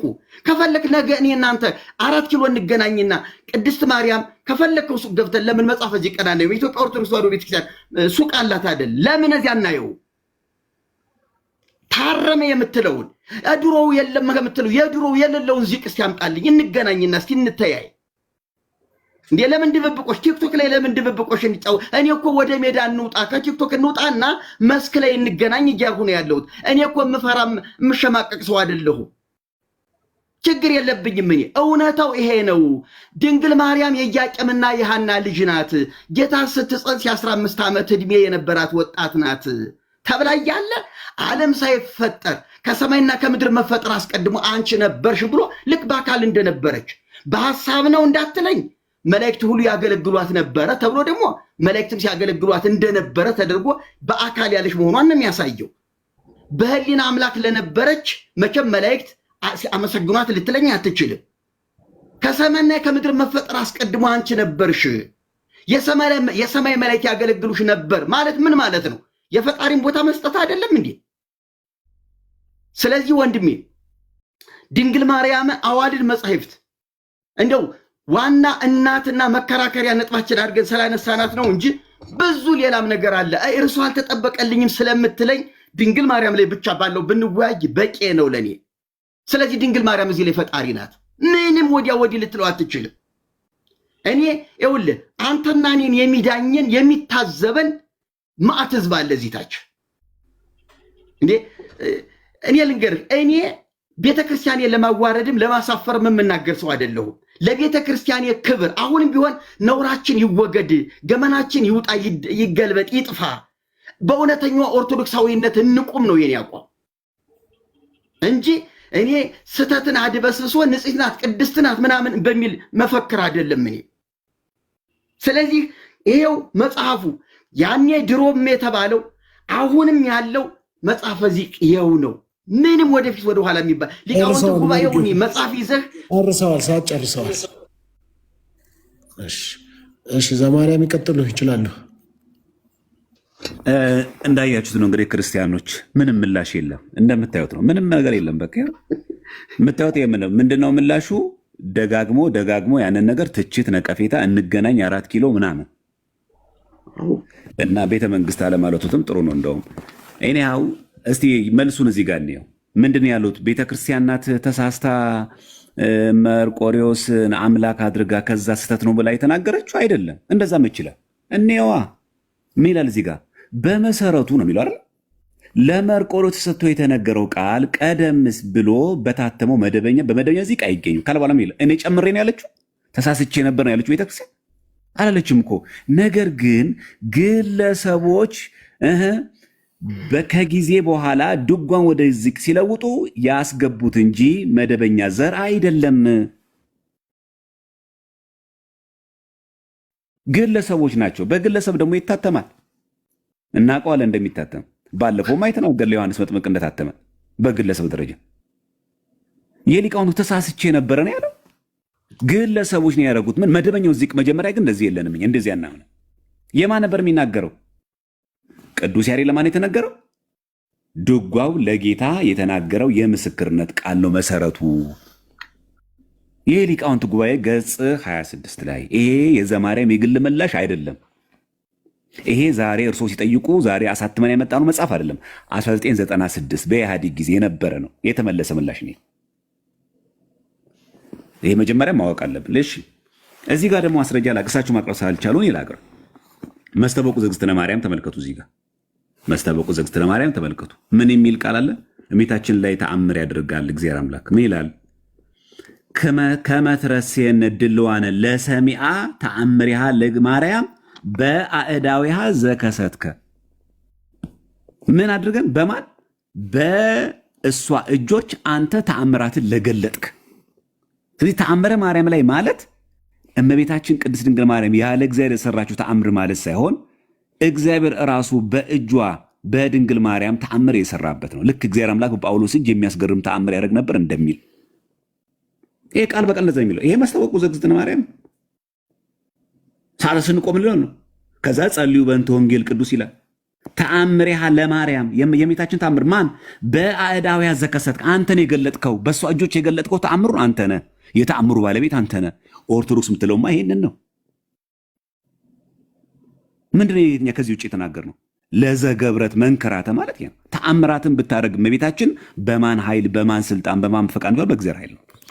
እዚሁ ጋር እንመልከት። መስተበቁ ዘመስቀል ላይም ሲናገር ንዑንስግድ ለመስቀል ንዑንስግድ ለመስቀል ወለማርያም ድንግል ካል ለማርያም ዘንሰግድ ላቲ ለማርያም የምንሰግድበት ምክንያት እስመ ነሣ ሥጋ እምሥጋ እግዚአብሔር ፈጣሪሃ እግዚአብሔር ፈጣሪዋ እሷ ምንዳት ማለት ነው ፍጡር እያለ ከስጋዋ ስጋ ከነፍሷ ነፍስ ነስቷልና ይላል እንጂ እመቤታችን ቅድስት ድንግል ማርያም እሷ ፈጣሪ ናት አይልም።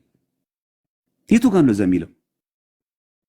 ለማርያምና ለመስቀል ስንሰግድ እግዚአብሔር ናቸው እያልን አይደለም፣ ፈጣሪ ናቸው ለን አይደለም። እስመ ነሣ ሥጋ እምሥጋ እግዚአብሔር ከስጋዋ ስጋ ከነፍሷ ነፍስ ነስቷል። ያ ከስጋዋ ስጋ ከነፍሷ ነፍስ የነሳው መልአክ ነው አይደለም። ነብይ ነው አይደለም። ፍጡር ነው አይደለም። ማን ነው? ፈጣሪ ነው። ማን? እግዚአብሔር ምን? ፈጣሪሃ ፈጣሪዋ ነው። የማን? የድንግል ማርያም ፈጣሪዋ ነው። ቅዱስ ኤፍሬም ሶርያዊ በሃይማኖት አበው ላይ ድንግል ፈጣሪዋን ወለደችው እንዳለ ማለት። አሁን የፈለግኩት ይህንን ነው። ከየትኛውም ቤተክርስቲያን መጽሐፍ ላይ ድንግል ማርያም ፈጣሪ ናት ብላ ቤተክርስቲያን የምትሰብክበት ካለ አሳዩኛሉ። አንድ አላሳዩኝ። የለም። ምንድነው የሚሻላቸው? በቃ ይህ መጽሐፍ እዚህ እየደጋጉ መተቸት፣ የሊቃውንት ጉባኤ መስደብ፣ መንቀፍ፣ እሱም በመስደብና እሱም በማዋረድ መዋል። አልልም እኔ እንደዚህ ለዘገብረት የሚለው ለዘገብረት መንከራተን የሚለው ድንቅ ተአምር ለምታደርግ ነው የሚለው እንጂ ሰማይና ምድርን ብርሃናትን የፈጠረች አይልም። እንደዚህ አላምንም አለ ሊቃውንት ጉባኤ። እንደዚህ አይነት ትምህርት የለኝም አለ። ምንድናቸው እያሉን ያሉት? ጽጌ ስጦታ ደግሞ አይ ብላችሁ መኑ፣ አይ እንደዛ ብላችሁ ማመን አለባችሁ። እኔ የምለውን እሳቸው የሚሉትን ክደት እኛ መድገም እንድንፈልግ ይፈልጋሉ። አንድ ደግሞ ማኛ ትምህርት የለንም እንደዛ ትምህርት። ይሄ ደግሞ የሰጠን ማን ነው? እግዚአብሔር አምላክን ሰጠን። ለምን ማንኛውም ነገር እንከን ቢገኝ በግለሰብ ታይቶ የሚታረም ሳይሆን ያለን እኛ ሊቃውንት ጉባኤ ያሉባት፣ ቅዱስ ሲኖዶስ ያለባት፣ መዋቅር ያላት፣ ኃላፊነት ያለባት፣ አባቶች ያሉባት፣ እንከን እንኳን ቢኖር ማረም የሚችሉ ሊቃውንት ያሉባት ቤተክርስቲያን ውስጥ ያለ ነው። በዚህ እኛ እድለኞች ነን እንጂ ብድግ ብሎ የሆነ ግለሰብ የሚያርሙ ያስተካክለው ነገር የለም። የመርቆሬዎስም ይሄው እዚህ ጋር ተቀምጧል። የድንግል በቀጥታ ነው የመለስኩሎት። እርስዎ ግን በቀጥታ ልክ እንደዚህ መጽሐፍ አሳይተው ቤተክርስቲያን ከምትጸልዩ ጸሎት ይችላል ከአዋልድ መጽሐፍቶቹ ደስ ካሉት መጽሐፍ ድንግል ማርያምን በፈጣሪ ቦታ ተክታ ፈጣሪ ነሽ አንቺ ሰማይና ምድር የፈጠረሽ የምትሰብክበትን አሳዩን። የለም፣ ከየትም ሊመጣ አይችልም። የለንም፣ እንደዚህ ትምህርትም አይኖረንም እኛ። እሺ ሰዋል ዘማርያም። እሺ እንግዲህ ቅድም አንደኛው ነገር መርጌታ ጽጌ ስጦታው ሲናገሩ የነበሩት ያው በዚህኛው ሀሳብ ላይ እዚህ ላይ እንጨርስና ገድላት ጸረ ክርስቶስ ናቸው ብለው ሁለተኛ ንግግር የተናገሩ ስለነበረ በሱ ዙሪያ ይናገሩና ከዛ ዘማርያም ስላለ በሱ ጉዳይም ስለሆነ የመጣው እንቀጥላለን ማለት ነው። መቀጠል ይችላሉ። አሁን ይቅርታ አድርግልኝና በቃ ድንግል ማርያም ፈጣሪ አለመሆኗን ማመን አለባቸው። አለበዛ ማስረጃ ያምጡ። እዚህ ጋር ይቅርታ መጠየቅ አለባቸው። ቆይ ደምረው። እሺ ስለዚህ ያው መቀጠል ይችላሉ። መርጌታ አመሰግናለሁ። ገድላት፣ ድርሳናት፣ የታምራት መጻሕፍቶች የሚባሉት በቅዱሳን ስም የተጻፉት በሙሉ ጸረ ክርስትና ናቸው። የክርስቶስን አዳኝነት ያፈርሳሉ፣ ይቃወማሉ። የራሳቸውን የደህንነት መንገድ ዘርግተዋል፣ አዘጋጅተዋል ነው አንዱ የኔ ተቃውሞ። ለምሳሌ ታምረ ማርያምን መጥቀስ በሰፊው እንችላለን። ወደ ሌሎች ገድላት ትንሽ ወሰድ ላድርጋችሁና በገድለ ገብረ መንፈስ ቅዱስ፣ በገድለ ተክለ ሃይማኖት፣ በገድለ ክርስቶስ ሰምራ በእነዚህ እንኳን ያሉትን ነገሮች ብንመለከት ከፍተኛ የሆነ አጋንንታዊ ልምምድ አለ። በገድለ አቡነ ተክለ ሃይማኖት አንደኛ በተቅማጥ የሞቱ ሰውዬ ተቅማጣቸው ከክርስቶስ ስቅለት ጋር እኩል እንደተቆጠረ አድርጎ ራሱ ጌታችን መጥቶ ወናሁ ትመውት በሕማመ ብድብድ ወለዛቲ ሕማመ ከሬስያ ከመስቅለቴ፣ እነሆ በክፉ ሞት በተቅማጥ ትሞታለህ።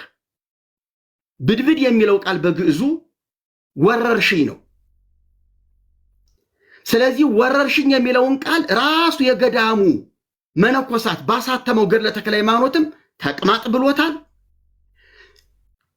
ሊቃውንት ማነው የትንሣኤ ዘጉባኤ ማተሚያ ቤት ያሳተመውን ገድለ ተክለ ሃይማኖት ተቅማጥ ብሎታል። ስለዚህ በአማርኛው ላይ ተቅማጥ በሚለው ነው የተስማሙት።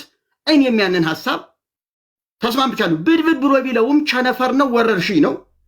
ነገር ግን ከወረርሽኝ አንዱ ተቅማጥ ነው ብለው እነሱ ግን ተቅማጥ አድርገውታል። እሺ እኔና ዘማርያም የሚያነጋግረን ሊቃውንቱም ይሁን የገዳሙ መነኮሳት በተቅማጥ በክፉ ሞት ትሞታለህ፣ ይችን እንደ ስቅለት የቆጥርልሃለሁ ብሏቸዋል። ስለዚህ የተክለ ሃይማኖት ተቅማጥ ወይም ቅዘን ከክርስቶስ ደም ጋር እኩል ነው፣ መድኃንን ይሰጣል ይላል። ሌላው ሐሙስና እሁድ እባብ የገደለ መንግሥተ ሰማያት ይገባል ይላል። እኛ የምንድነው በክርስቶስ ደም እንጂ በእባብ ደም አይደለም ነው እኛ እያልን ያለ ነው። ይሄ የመተተኞች የአስማተኞች የጠንቋዮች አስተምሮ ነው። ይሄ ከእባብ ጋራ ከጅንጥ ጋራ ከምናምን ጋራ ያለ ልምምድ የአስማተኛና የጠንቋይ እንጂ የእውነተኛ ቤተክርስቲያን መለያ ሊሆን አይገባም። የጻድቅም አስተምሮ ታሪክ ሊሆን አይችልም። ሰይጣን አምኖ ተገርዞ መንኩሶ መንግስተ ሰማያት ገባ። እንዲሁም ወደ ዳውሮና ወደ ቦረና ሂዶ ስብከተ ወንጌል ሲያገለግል በጾም በጸሎት ተወስኖ ሙቶ መንግስተ ሰማያት ገባ። ጸሎቱ በረከቱ ይደርብን ተብሎ በገድላት አንደበት በተባለ መጽሐፍ ተጽፏል። ማህበረ ቅዱሳን ሱቅ ላይ እየተሸጠ ነው። ገድለ ክርስቶስ ሰምራ ላይ የሚያዝያ ይሁን የካቲት አላስታውስም አሁን ጌታችን መጣና የ4 ወር የዝናብ ነጠብጣብ የሚያክል ነፍሳት ተመልከት። እንግዲህ የ4 ወር የዝናብ ነጠብጣብ የሚያክል ነፍሳት ቁጥር ከሲኦል ወደ ገነት ታወጭ ዘንድ ቃል ኪዳን ገባሁልሽ ብሎ የ4 ወር የዝናብ ነጠብጣብ ያክል ነፍሳትን እንድታድን ቃል ኪዳን ተሰጥቷታል። ይሄ ማለት ዓለም 7 ጊዜ ቢፈጠር እንኳን ይሄን ቁጥር አያገኘው። 4 ወር ነጠብጣብ ማለት ድፍን አንድ ክረምት ማለት ነው። የአንድ ክፍለ ከተማ ዝናብ በአንድ ቀን ሌሊት የዘነበ እንኳን ቁጥሩ ከስላሴ በቀር ፍጡር አያውቀውም እውነት ለመናገር። ነገር ግን የ4 ወር የዝናብ ይሄማ ከሆነ ክርስቶስ ሰምራ ዓለምን ጨርሳ አድነዋለች። እሺ ጨርሰዋል። ነገሩ ተጠናቋል። እሺ ዘማርያም ቀጥሉ። እሺ በተቻለ መጠን ግን መጽሐፉን እያሳየን ቢሆን በጣም ይመረጥ ነበረ። ኤኒሃው የቅድሙን አንድ ነገር ላሳይና ስተቱን ይህን መጽሐፍ ስለጠቀሱት ማለት ነው። የእመቤታችን ነገር አንዱ ርዕሰ ገድል ወደ አንዱ እየዘለልን ያለ ነው። እስካሁን ድረስ አንድ መረጃ አልመጣልኝም። እመቤታችን ቅድስት ድንግል ማርያምን ቤተ ክርስቲያን ፈጣሪ ናት ብላ በግልጽ የጻፈችበትን ማስረጃ አምጡ። በቃ ትክክለኛው አሁን ነገር ማፍረጥ ያለብን እዚህ ጋር ነው። ብዙ ርዕሰ ጉዳይ በአንድ የመርገጥ አይደለም። ሰው መድማት አለበት። ርዕሰ ጉዳይ አንድ ርዕሰ በደንብ ማድማት አለብን። ከመጣሽ ማርያም ታምጣሽ ብለን ማለት ነው። ከዛ ውጭ ግን አንዴ ገድለ ተክለ ሃይማኖት፣ አንዴ ገድለ ክርስቶስ ሰምራ፣ አንዴ መርቆሬዎስ እየዘለልን ስንሄድ ግን በቃ በጥባጭነት ነው የሚሆነው። የመረጃ ሰው ነው መሆን ያለብን። መጽሐፉ ማሽከርከር አይደለም ማየት ነው ያለብን። እሺ እንዳያስቷችሁ ተጠንቀቁ የሚለው መጽሐፍ ጠቅሰው አዲስ አበባ ሐምሌ 486 ይህን ያሳዩን። ይሄ ላይ ያሳዩ በቃ አለቀ። ይሄን እኔው ምንድን ያለው እዚህ ጋር እመቤታችን ጥንተ አብሶ የለባትም ይላል። ከዛስ እመቤታችን ቅድስት ድንግል ማርያም ጥንተ አብሶ አለባት ላሉት ቤተክርስቲያን ስለእመቤታችን የምታስተምረው ትምህርት የምታምነው እምነት የምታስተምረው ትምህርት በሰማይ በምድር ካሉ ፍጡራን ሁሉ የተለየች ከፍተኛ ነው። እሺ የተለየና ከፍተኛ ነው። አምሳያ እኩያ ጓደኛ አላት ብላ አታስተምርም። እሺ መገኘቷም ከሰው በተፈጥሮ ሴት ብትሆንም የግብር ጓደኛ የላትም። በደንብ ስሙ። ምን መገኘቷ ከሰው ተፈጥሮ ጾታ ቢሆንም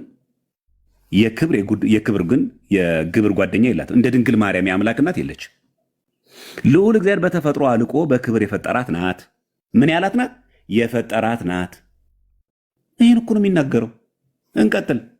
ለእናት ለአባቷ የብፅዓት ልጅ ናት፣ የስለት ልጅ ናት። በዚህ መሰረት በእናት በአባቷ ቤት 3 ዓመት ከኖረች በኋላ 12 ዓመት በቤተ መቅደስ መላእክት እያገለገሏት ህብስተ ሰማያዊ እየተመገበች ኖራለች። እሺ ልዑል እግዚአብሔር ከእናቷ ማህፀን ስለመረጣ በሴቶች ከሚደርሰው ሁሉ መንፈስ ቅዱስ ስለጠበቃት በኃጢአት ምክንያት የመጣ ርኩሰት አላገኛትም። ተፈቶ ማህፀን ልማደ አንስ ርስሐተ ኃጢአት የለባትም። ታዲያ ቤተክርስቲያን ምንድን ነው ከዚህ ውጭ የምታስተምሩት ትምህርት? ምን ያላት ናት? በተፈጥሮ አልቆ አክብሮ የፈጠራት ናት። ገጽ ስንት? 28 የፈጠራት ናት። ምንድን ናት? ፍጡር ናት። ምን ነው ገጽ 30 ሲያነቡልን ገጽ 28ን ዘለሉት? መጽሐፉ ያለ እንደሚናገረው ጥንተ አብሶ የለባትም ነው ያለችው። እዛም እዚህም ከመርቀት ሁለተኛ ቅድም ናነሱ ጠይቄ አሁንም ጠይቄ ነው የማቀርበው። ምክንያቱም ድንግል ማርያም ፈጣሪ ናት የሚለው ስላላሳዩኝ የቱ ጋ ነው ገድለ ተክለ ሃይማኖት ላይ የአቡነ ተክለ ሃይማኖት በሕማመ ብድብድ ማረፋቸውን ከክርስቶስ ስቅለት ጋር እኩል ነው የሚለው? እንደ ስቅለቴ ነው የሚለው ወይስ ስቅለቴ ነው የሚለው? አንድ ሁለተኛ ይህ ሰይጣን ብለው የነገሩት ያ ሰው ሰይጣን ያደረበት ሰው ነው ወይስ በቁሙ ሰይጣን ነው ይላል? እርሱ ነው መረጃውን የጠቀሱት። ገድለ ተክለ ሃይማኖትን የጠቀሱ ምዕራፉን ገልጸው ለሰው ሰይጣን ነው በቁሙ የተጠመቀው ይሄ ሰው አልነበረም ብለው ገልጥ ያሳዩናል። ከዛ ደግሞ ቀጥሎ እንዳሉት ሄዶ በዳውሮና በዛ ሄዶ ስብከት አገለገለ። ይህንም ከገድለ ተክለ ሃይማኖት ያቀርቡናል። ከዛ ወደ ገድለ ክርስቶስ ሰምራ እንመጣለን። አሁን ላቀርበው ሁለቱም ጥያቄ ከገድሉ ከራሱ የእርሶ ምላሽ አልፈልግም። ከራሱ ከገድሉ እያነበቡ ይሄው ከዳውሮ ሄዶ እዚህ ያገለገለበት ይሄ ሰው መጀመሪያ በቁሙ ሰይጣን ነው የሚለው ልቡሳነ ስጋ ይላል ወይስ አይልም? ስጋ የለበሰ ሰይጣን ነው የሚለው። ያ ማለት ሰው ሆኖ ግን ሰይጣን ያደረበት ልቡሳነ ስጋ ነው የሚለው። ገድለ ተክለ ሃይማኖት ያውም ደብረ ሊባኖስ ገዳም ያሳተሙ ነው የሚለው ወይስ ሰይጣን ነው የሚለው? ሰይጣን አጠመቁት ነው የሚለው? ክፈቱትና ያሳዩን፣ ህዝቡ ይፍረድ። እንደው ዌልካም። አሁን እንቀጥል። እሺ ይቀጥሉ መርጌታ።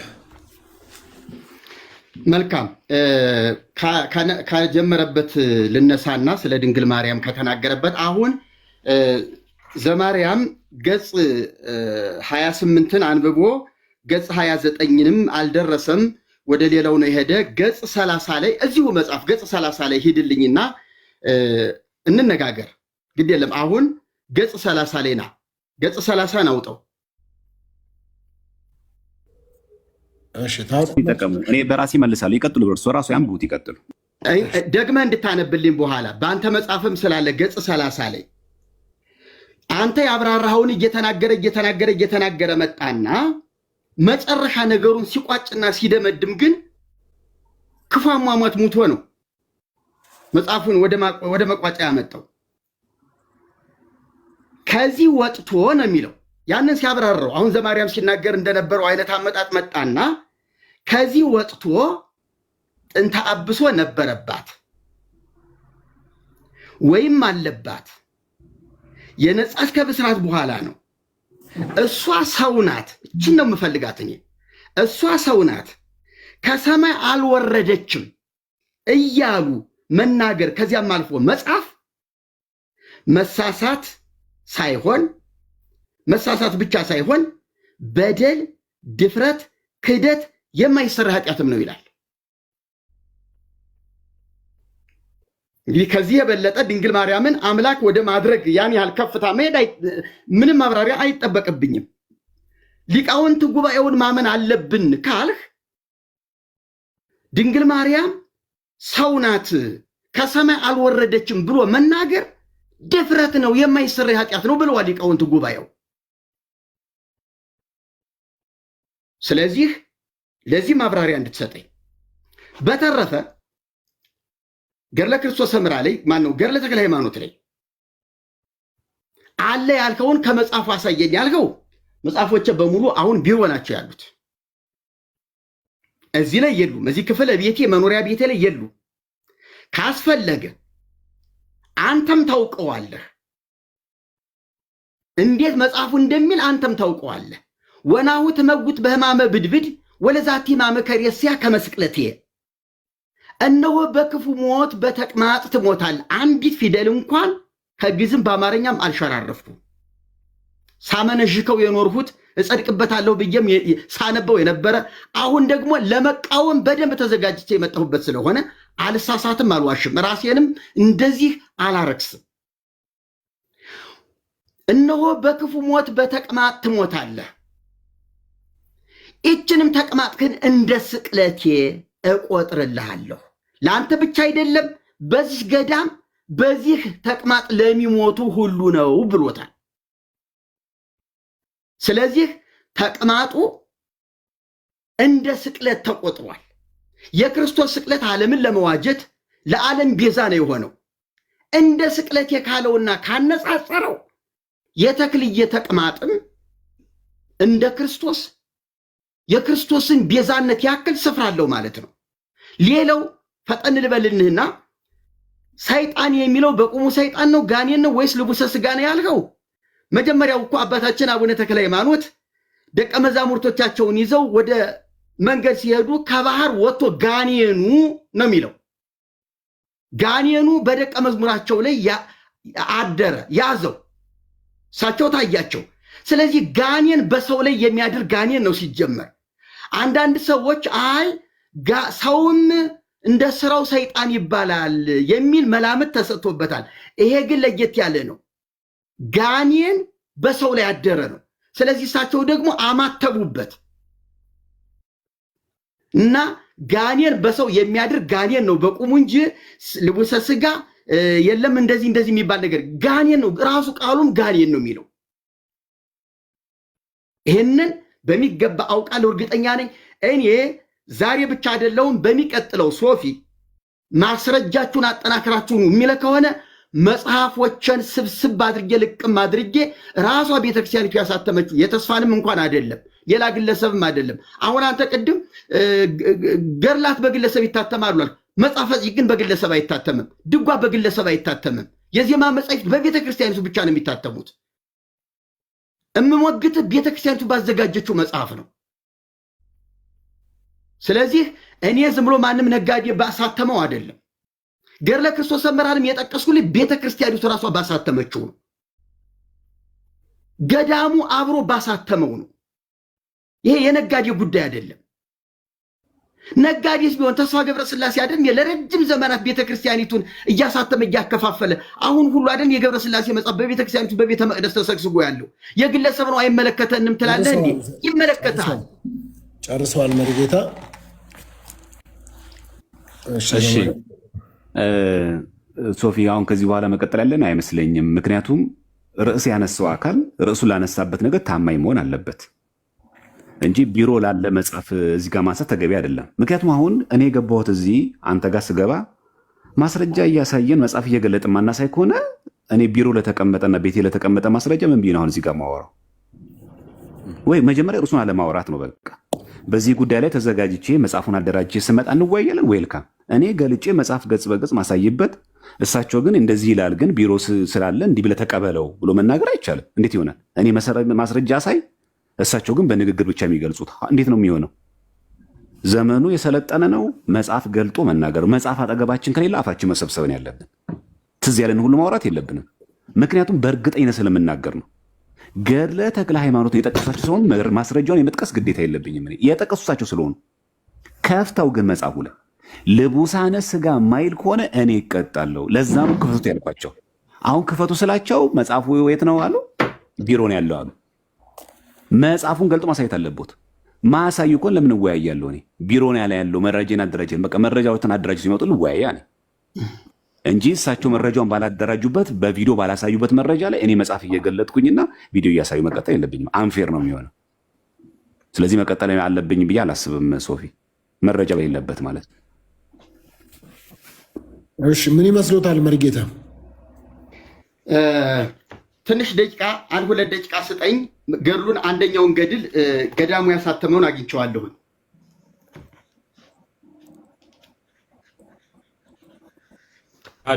ከቢሮ መጣ ደግሞ ሰማለሁ።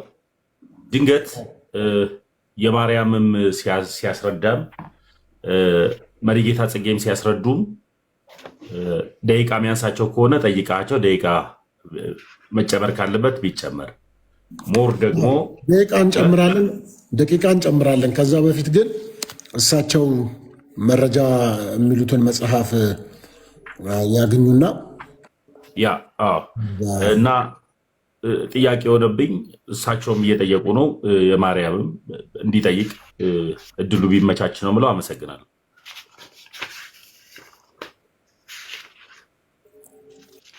እሺ በዚህ አጋጣሚ ከዚህ ጋር ተያይዞ ገድለ ድርሳናት እሳቸው ገድለ ዮሐንስ ማነው ገድለ ክርስቶስ ሰምራን ስላነሱ እኔም እርሶ ልጠይቅና በመጽሐፍ ቅዱስ ፍጡር ቤዛ ይባላል አይባልም?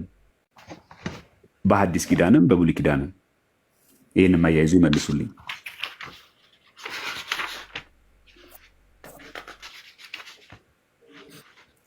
እሺ አያይዘው ይመልሳሉ። ከ5 ደቂቃ በላይ ካስጨመርኳቸው ሰዓት እያስጨመርኩ ነው ማለት ነው። ዘማርያም ለአንተም እጨምራለሁ ማለት ነው። ሰዓት እታች ያላችሁ ሰዎች እንዳትጨነቁ። ለአንዱ ሰዓት ረዝሞ ለአንዱ ያጠረ እንዳይመስላችሁ። ዝም ካልኩኝ ዝም ያልኩበት ምክንያት ለሁለቱም ጨምር ነው ማለት ነው። ስለዚህ እናድርግ። አግኝተዋል ሰው መረጃዎትን መሪጌታ? ሁለቱን አግኝቻለሁ። በቃ ባገኙት ላይ መወያየት ይችላሉ። ኮፒሊንክ ሼር አድርጉት፣ ታብታብ አድርጉትና እስከዛ ያላችሁ ሰዎች በጣም አመሰግናለሁኝ። ከኛ ጋር ስላላችሁ ብዙ ሰው እንዲሰማው እንዲደርስ እንዲሆን እንደዛ እያደረግን አብረን እንቆይ። ስለዚህ ኮፒሊንክ ሼር አድርጉት። ያው ብዙ አልተደረገም፣ ብዙ ሰው ቁጭ ብሏል፣ ግን ብዙ አልተደረገም። ስለዚህ እሳቸው ልክ እንዳገኙ ይጀምራሉ። እንደዛ እያደረግን በጣም ደስ የሚል ነው። ከታችም ያላችሁ ኮሜንት ላይ ያላችሁ እዚህ ገስት ላይ ያላችሁ በጣም በጨዋነት ደስ በሚያሰኝ የማይጥመን ነገር እንኳን እየተነገረ ቢሆን እንኳን በትዕግስት አብረን ስላለን በጣም አመሰግናለሁ። እግዚአብሔር ያክብራችሁ ሁላችሁንም። በእንደዚህ ሲኮን የሚሰሙም እኛም እናተርፋለን። በጣም አመሰግናለሁ። ዝግጁነት መሪጌታ? አዎ ይቀጥሉ፣ መቀጠል ይችላሉ። በትልቁ ላርጎቱ። እሺ ወእምዝ ይሄ ምዕራፍ 48 ገዳሙ ያሳተመው ነው። ገዳሙ ያሳተመው ምዕራፍ 48 ገድለ ተክለ ሃይማኖት፣ ታምረ ተክለ ሃይማኖት፣ መልካ ተክለ ሃይማኖት በግዕዝ በአማርኛ ነው የሚለው።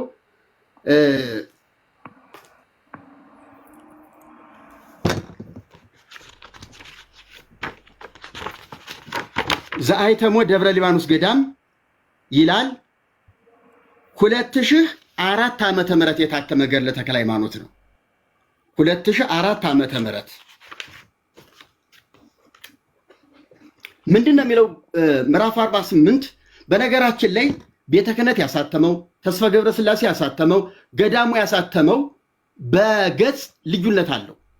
ምክንያቱም መቅድም ሲጽፉ አንዱ ሰፋ አድርጎ መቅድም ማብራሪያ ሲጽፍ፣ ለምሳሌ ገዳሙ ገድለ ተክለ ሃይማኖትን ሲጽፍ በግራኝ መሐመድ ጊዜ ጥቃት የደረሰባቸውን መነኮሳቱን ታሪክም ከመግቢያው ላይ ሰፋ አድርጎ ስላስገባ ገጹን አሸጋሽጎታል። ስለዚህ ይሄንን ገጽ ይዛችሁ የቤተ ክህነት ያሳተመውን ብታዩት ላታገኙ ትችላላችሁ። ስለዚህ ገጽ ስናገር የዚህን መጽሐፍ ገጽ ብቻ እንደተናገርሁኝ እንድትገነዘቡልኝ እፈልጋለሁ። 246 ገጽ ላይ ነው። ወእምዝ እንዚያ ሶስቱ አቡነ ተክለ ሃይማኖት ውስተ አይጉር ነበረ አተ ዕለት ሀበ ድንጋጌ ባሕር ወወፃ ጋኒ። ቪዲዮ በርቶ ወደ መጽሐፉ አድርገው ያሳተመው ማን እንደሆነና ቪዲዮን በርቶ እያስነበቡን ቢያደርጉ ቪዲዮን ያዙሩትና ወደ መጽሐፉ ያሩልን እያየ እንድናየው።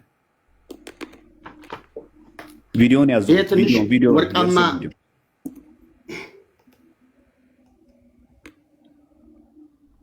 አሳታሚው ደግሞ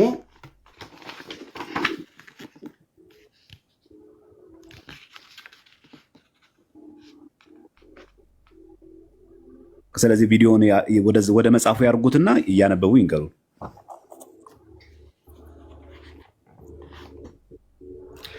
እኔ እዚህ ላይ በቪዲዮ አሁን እንዴት ትንሽ ለማሳየት እቸገራለሁ። ምክንያቱም እኔ ገጽ ከተናገርኩ ምዕራፍ ከተናገርኩ የእናንተና የኔ እዚህ ላይ መፋጠጡ አስፈላጊ አይደለም። ካልያዝኩትኝ እናንተ መጽሐፍ ይዛችሁ ሞግቱኝ ካስፈለገ፣ አሊያም መጽሐፉን በምታመጡበት ቀን ልትከራከሩኝ ትችላላችሁ። ስለዚህ አቅጣጫ ላሳያቸው ካሜራ እንዴት እንደሚዞር። ምክንያቱም ካሜራ ማብራት ከቻሉ ከካሜራው ማብራት አጠገብ ማዞር ይቻላል።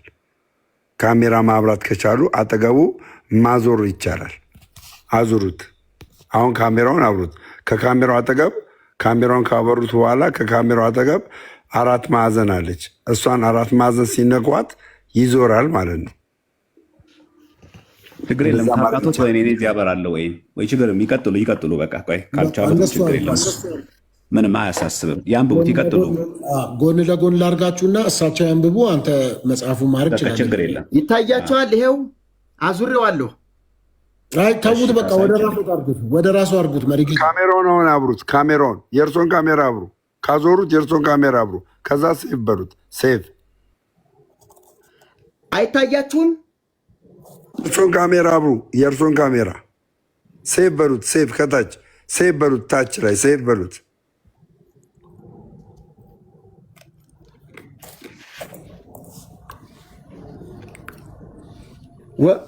ቆንጆ ነው። ይቀጥሉ። አሪፍ ነው። ይኸው ወእምዝ እንዚያን ሶስቱ አቡነ ቅዱስ ተክለ ሃይማኖት ውስተ አሃይጉር ነበረ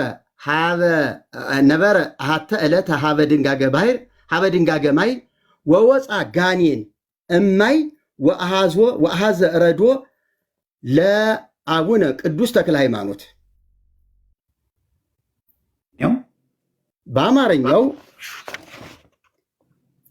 ከዚህ በኋላ አባታችን ተክለ ሃይማኖት በየሀገሩ ሲመላለስ አንድ ቀን በባህር ዳር ተቀምጦ ሳለ ልቡሰ ሥጋ ጋኔን ከባህሩ ውስጥ ወጣ። ጋኔኑም የአባታችንን ደቀ መዝሙር ያዘው።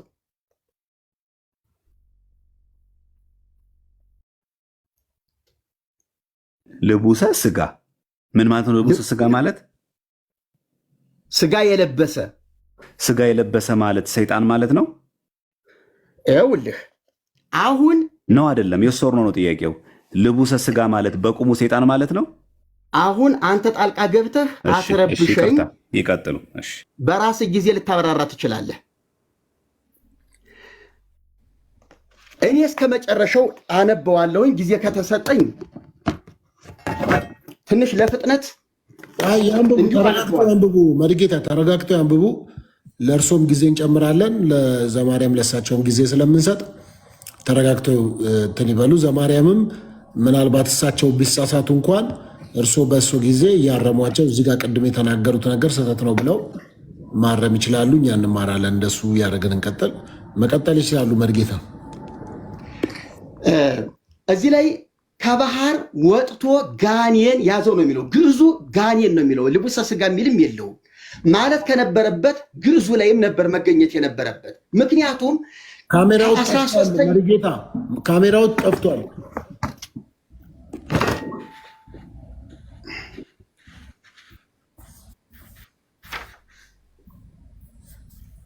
ራሳቸው ያዙሩት።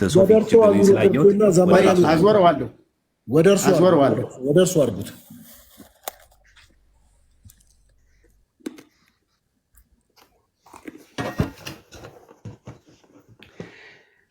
እዚህ ላይ ግዕዙ ጋኔን ካለው ትርጉም ላይ በጥንቃቄ እንደተጻፈው ጋኔን ነው መባል የነበረበት። ልቡሰ ስጋ ከተባለ ግዕዙን እስካሁን ድረስ ከ13ኛው መቶ ክፍለ ዘመን ጀምሮ እስከ አፄ ኃይለ ሥላሴ በአማርኛ እስከታተመበት ጊዜ ድረስ ጋኔን ጋኔን ጋኔን ስትሉ የኖረች ቤተክርስቲያን አሁን ተሐድሶ የሚባል ቡድን ተነስቶ ለምን እንዲህ ተባለ ብሎ ሲጠይቃት ልቡሰ ስጋ ብንለው ይሻላል ተብሎ ወደ አማርኛ የተንሻፈፈ ትርጉም ተመጥቷል። እኔ እዚህ ላይ እቃወማለሁ። ልቡሰ ስጋ የሚባል ልቡሰ ስጋ ጋኔን ሲጀመር በተፈጥሮ የለም። አለ በመጽሐፍ ቅዱስ በስነ ፍጥረት ውስጥ አለ የምትል ካለ ታሳየኛለህ። አዋልድ መጻሕፍት ላይ ግን ልቡሰ ስጋ ጋኔን አለ ብለህ የምትሞግተኝ ከሆነ አልቀበልህም። ስነ ፍጥረት በዘፍጥረት መጽሐፍ ቅዱስ ስነ ፍጥረት በተፈጠረበት መጽሐፍ በዝርዝር በተቀመጠበት ቦታ ላይ የልቡሰ ስጋ ጋኔን ተፈጥሮ ካለ አምጣልኝ። ከወደቁ መላእክት አካል ነው ካልክም ታሳየኛለህ። እኔ ይህንን ስለምቃወም ልቡሰ ስጋ የሚለውን ምክንያቱም ልቡሰ ስጋ ጋኔን በሰው ላይ የማያድርም ሲጀመር ከተባለ በቤተ ክርስቲያኒቱ አስተምሮ እንኳን ህገወጥ አስተምሮ እንሂድ ብለን ብንል ልቡሰ ስጋ ጋኔን በሰው ላይ አያድርም። የራሱ የተልከሰከሰ ብቻውን የሚኖር ብስባሽ እየበላ እየለቀመ የሚኖር መንፈስ ነው። ስለዚህ ጋኔን ነው በመጽሐፍ ቅዱስ በሰፊው የተገለጠው። ጋኔን በሰዎች እያደረ እንደሚያሳስት ይህ አይደለም ብቻውን። ይሄ ጋኔን ከደቀ መዛሙርቶቻቸው ላይ በአንዱ ሲያድርበት አማትበው ስልጣኑን ሻሩበት ይላል። ከዚያ በኋላ ሊትሄድ ትፈልጋለህ ወይስ ምን ታደርግ ሲሉትኝ አይ ስልጣኔን ሽረዋልና እኔ ከአንተ ጋር ነው የምኖር አላቸው። አመንኩሰው ገርዘው ይላል። ሲጀመር መንፈስ አይገረዝም። መንኩሶ መጽደቅም አይችልም። የወደቀ ጋኔን ነው፣ ለዘላለም የተጣለ ነው። አይ ልቡሰ ስጋ ይድናል ችግር የለውም በየትኛው መጽሐፍ ቅዱስ የለም። ልታመጣልኝ አትችልም። ካለ አምጣና 66 መጽሐፍ ቅዱስ ውስጥ ታሳየኛለህ። ይሄ አንዱ የመጽሐፉ ውድቀት ነው። ሌላው በዚህ መጽሐፍ ውስጥ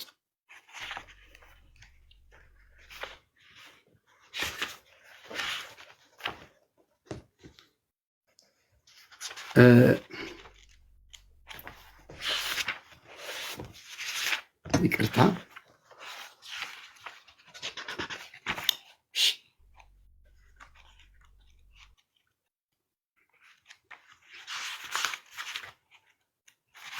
ዳድ ደቂቃ እሳቸው እስኪያወጡ ዘማሪ ዝራ የሚል አለ። እስኪ ያስገባው።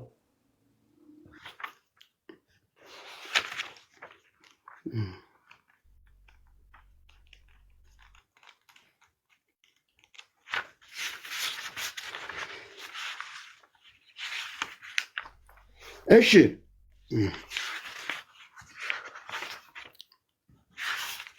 ያሳዝናል።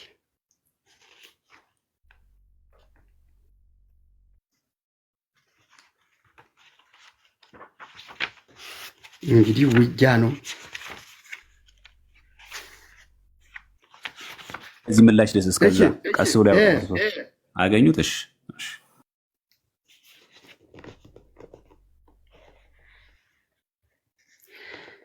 እዚህ ላይ ደግሞ ምዕራፍ 51 ቁጥር 6 ላይ ገጽ 259 ብፁዕ አባታችንም ደቀ መዛሙርቱን ዛሬ በግዕዝ ካስፈለገ አነበዋለሁ።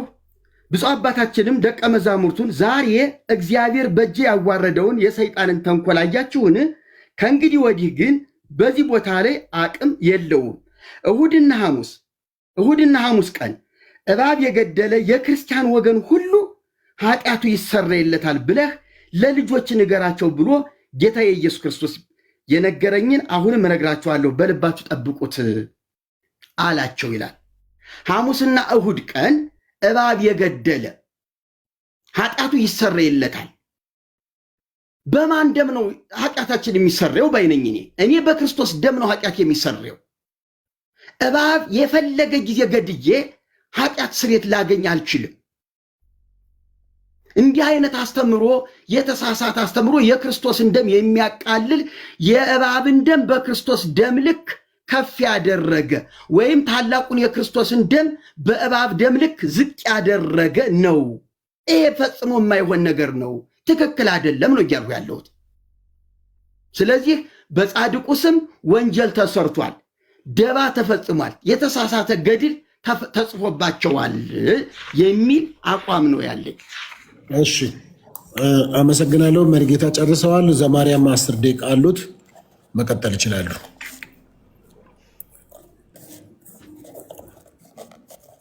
እሺ እግዚአብሔር ያክብርልኝ። ለዚህ ነው መጽሐፉ ተከፍቶ ይታያልኩት። ለዚህ ነው በነገራችን ላይ የግል ትርጉም ስለማይፈቀድ እኛ ቤት የግል አይነት እያታም አይደረግም። ለዛ ነው እሳቸው ራሱ የያዙት ገድለ ተክለ ሃይማኖት ላይ ራሱ ሰይጣን አይልም። ራሱ እንየው 48ኛው አይደለም የሚለው። ከዚህ በኋላ አባታችን አቡነ ተክለ ሃይማኖት በሀገሩ ሲማለስ አንድ ቀን በባህር ዳር ተቀምጦ ሳለ ልቡሰ ስጋ ጋኔን ከባህር ውስጥ ወጣ ነው። ሰይጣን ወጣ አይልም፣ በቁሙ ዲያብሎስ ወጣ አይልም። ፈጥረን እናንብበው። የጀመሩት ላይ ራሳቸው የጻፉት ላይ አለ። ልቡሰ ስጋ ያ ማለት ሰይጣን የሰለጠነበት ሰይጣን ያደረበት ሰው እግዚአብሔር ሊያድርበት ይችላል፣ ሰይጣን ሊያድርበት ይችላል። በመጽሐፍ ቅዱስ በብሉይ ሳኦል ላይ እርኩስ መንፈሶች ያስጨንቁ አልነበር? እርኩስ መንፈስ እኮ ሰይጣን ጋኔን ነው አይደል? ይሰለጥንበታል እኮ ሰው። በሐዲስ ኪዳን ደግሞ አንተ አትሙት ሲለው ጴጥሮስ ለጌታ አንተ ሰይጣን ብሎታል። አሃ ጴጥሮስ በቁሙ ሰይጣን ነው እንዴ? በጴጥሮስ ገላ ላይ አድሮ ለክርስቶስ ሞት ያዘነ መስሎ ግን የክርስቶስን ስቅለት የሰው ልጆች ድህነት የማይፈልገው ዲያብሎስ የራራ መስሎ ጌታ አይሁንብህ አለው። ጌታ ምን አለው? አንተ ሰይጣን ከኋላ ሂድ፣ የሰውን እንጂ የእግዚአብሔር ሐሳብ አታውቅም አለው። ጴጥሮስ ሰይጣን ነው በቁሙ? ይህ መጽሐፍ ቅዱስ አልተጻፈም እንዴ? እንቀጥል። ሐዋርያ ቅዱስ ጳውሎስ በአዲስ ኪዳን ላይ ሲቃወሙ የነበረውን ጠንቋይ ምንድን ያለው? አንተ የዲያብሎስ ልጅ አለው። ዲያብሎስ ሚስት አግብቶ ወልዶት ነው። ግብሩ ሁሉ የእነ ቅዱስ ጳውሎስን አማናዊ ወንጌል የሚቃወም ሁሉ ሰይጣን የሰይጣን ልጅ ይባል። ሰው ላይ ሊሰለጥን ይችላል፣ አለቀ። በብሉይ ያለ በሐዲስ አለ፣ ምንም ጥያቄ የለውም። እንደውም ጌታችን ላይ በወንጌል ስናነብ ሰይጣንም ከ12ቱ በአንዱ ገባ ይላል። በማን? በይሁዳ ገባ እኮ። ይኸው ጌታን እንኳ አሳልፎ ሰጠ። ከ12ቱ በአንዱ ገባ ይላል እኮ ወንጌል ራሱ። ይሁዳ ሰውን አይደለም በተፈጥሮ ሰይጣን ሰው ያድርበታል። ያው ምን ጥያቄ አለው? ልቡሰ ስጋ ማለት ሰይጣን ያደረበት ሰው። ከዛ ያ ልቡሰ ስጋ ጋኔንም ደቀ መዝሙሩን ትቶ ፈጥኖ ሸሸ። ከዛ ጠየቀው። ብፁዕ አባታችንም ልጄ ለምን ትይዘዋለህ አለው። ከዛ ጋኔኑን ጠየቀው። ጋኔኑን እሳቸው ያዙት። ከዛ በኋላ ምን አለ? እንግዲህ ወደ ወዲስ ወደ ማደሪያዬም ለመመለስ አይቻለኝም፣ በማህተብ ስልጣኔን ሽረዋልና አለው። በምን? በማማተብ በስመ አብ ወወልድ ወመንፈስ በሚለው ስልጣን ክቡር አባታችን አቡነ ተክለ ሃይማኖት ወስዶ ገዝሮ ማለት ነው። ጾታ አለው ሴጣን፣ ጾታ አለው ሴጣን። እኮ የወደቀ መልአክ ነው። ወንድ ሴት አለው ሴጣን። ገዝሮ ሲል ሴጣን አይደለም ማለት ነው።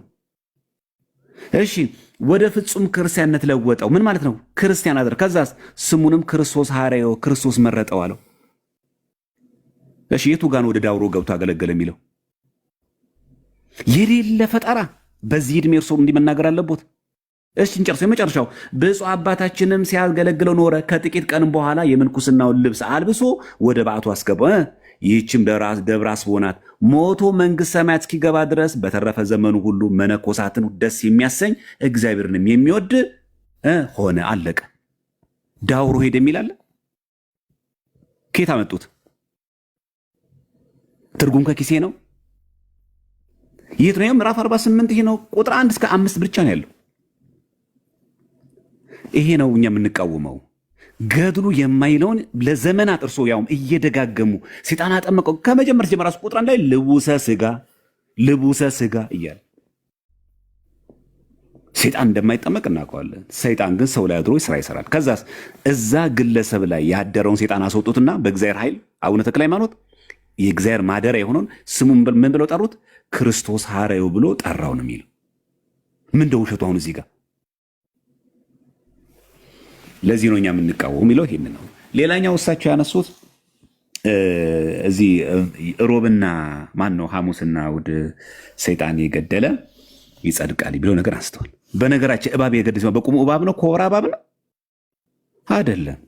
መጀመሪያ እኛን መጠየቅ ያለብን እኮ በቁሙ ወስደው እርስዎ እባብ ይለው በቁሙ እባብ ወሰዱና በቃ እንዲህ ነው ብሎ ተረጎሙት። እንደዛ አይደለም የሚለው።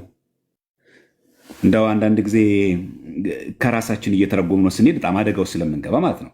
እሺ እናንሳ እስቲ በመጽሐፍ ቅዱስ ላይ ማን ተብሎ እንደሚጠራና ምን ብሎ እንደሚነገር እስቲ እናንሳ። በራእየ ዮሐንስ ልጥቀስ መጀመሪያ ምዕራፍ 20 ላይ ቁጥር 2 ላይ ያለውን ላንሳ። ራእየ ዮሐንስ ምዕራፍ 20 ቁጥር 2 ላይ እንዲህ የሚል ቃል እናገኛለን። ይቅርታ፣ ራእየ ዮሐንስ ምዕራፍ 20 ቁጥር 2 ላይ የቀደመውንም እባብ ዘንዶም እርሱም ዲያብሎስና ሰይጣን የተባለው ያዘው። ማን ነው እባብ የተባለው? ሰይጣን።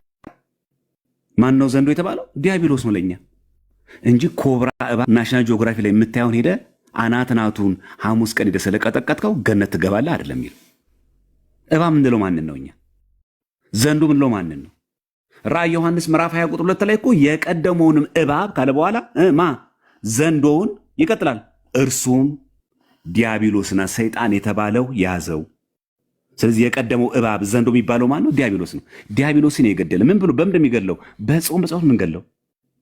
መቼ በቦክስ አይደለም አይደል? በከባድ መሳሪያ አይደለም፣ በሚግ አይደለም አይደለም፣ በሞርተር አይደለም የምንገድለው፣ በመድፍ አይደለም የምንገድለው፣ በጾም በጸሎት ነው። ሰይጣንን በጾም በጸሎት ድል ከነሳህ፣ ያ ማለት ድል ነሰነሳህ ገባ ስጋው ደግሞ ከተቀበል ትጸድቃለን እንጂ ኮብራ እባቡን እንስሳውን በቁሙ ገድለህ መንግስት ሰማያት ተገባለ የሚትርጉመ ሲጀምረኛ እባብ ምንለው ዘንዶ ምንለው ማንን ነው? ዲያብሎስና ሰይጣንን ነው። ይሄ መጽሐፍ በግልጽ እባብ የሚለው ነገር ስላስቀምጠልህ ማለት ነው። እሺ የዳዊት መዝሙር ደግሞ መዝሙር 90 ቁጥር 13 ደግሞ እንመልከት። የዳዊት መዝሙር ዳዊት ማለት ነው። መዝሙር ምዕራፍ 90 ቁጥር 13 ላይ እንዲህ የሚል ቃል እናገኛለን። 91 መሰለኝ በዚህኛው የሚሆነው ምዕራፍ 91 ቁጥር 13 ላይ እንዲህ ይለናል። በተኩላና በእባብ ላይ ትጫማለህ ይላል። አንበሳውና ዘንዶውን ትረግጣለህ። በተኩላና በእባብ ትጫማለህ ማለት ተኩላና ይሄ እባብ የተባሉ በእግር ሄደህ ትረግጠዋለህ ማለት ነው። እስቲ እርሶ ይሞክሩታ። አንበሳውንና ዘንዶውን ትረግጣለህ ማለት ሄደን ይሄንን የምናየው ናሽናል ጂኦግራፊ ላይ የምናየው 4 እግር ያለው እንስሳውን አንበሳውን ነው የሚለው። ባላጋራችሁ ዲያብሎስ የሚውጠውን ፈልጉ እንደሚያገሳ አንበሳ የተባለ ያን አንበሳ ድል ተነሰዋለህ፣ ትረግጠዋለህ ማለት ነው። ከየት የመጣ ትርጉም ነው? በቁሙ እባብ ነው ያለው ማን ነው ይላል እንደዛ መጽሐፉ ላይ። ይሄን ስንል እባብ በቁሙ ሐሙስ ቀን የገደለ ነው እያለ ነው። ይሄ በጣም መታወቅ አለበት ማለት ነው። ሁለተኛ ግደሉ የሚለው ቃል ራሱ መግደል የሚለው ቃል እንደው በቁም በቤተክርስቲያናችን እንዴት ይተረጎማል? ይሄ ደግሞ ማየትም ደግሞ ተገቢ ነው። ምክንያቱም ግደሉ የሚለው ቃል በብዙ ስለሚተረጎም ማለት ነው። እንዲህ የሚል ቃል አለ ቆላስይስ 3:5 ላይ እንግዲህ በምድር ያሉትን ብልቶቻችሁን ግደሉ ይላል። ያ ማለት ለዝሙት የሚያነሳሳህን አፍረተ ስጋህን ምናምን ክፉ የሚያናግር አፍን ቆረጠው ይላል በሰይፍ በጾም በጸሎት አስገዛው ነው። ፈቃደ ስጋህን ለፍቃድ ነፍስ አስገዛው ነው ግደሉ ማለት። ይሄ ግደሉ እኮ ይላል እዚህ ጋር። እነዚህ ምንድን ናቸው? ዝሙትና ርኩሰት፣ ፍትወትም፣ ክፉ ምኞትም፣ ጣዖትም ማምለክም የሆነ መጎምጀት ነው። ምን አድርጉ? በምድር ብልቶቻችሁን ግደሉ የሚለው እንጂ በሰይፍ ምናምን አይደለም። ሄደን እባብን እንስሳ ስለገደነው አለ የምንጸድቀው። ስለዚህ አንበሳውና ዘንዶውን ትረግጣለህ ሲል በቁሙ አንበሳ በቁሙ ዘንዶን አይደለም፣ በቁሙ እባብን አይደለም። ከየት የመጣ የትርጉም ገድሉ እንደዛ ይላል። እባብ የምለው በቁሙ እንስሳውን ነው ይላል። ዘንዶ ያልኩት በቁሙ ዘንዶን ነው ይላል አይልም። ካለ ከፍቶ ያሳዩን አይልም እንደዛ።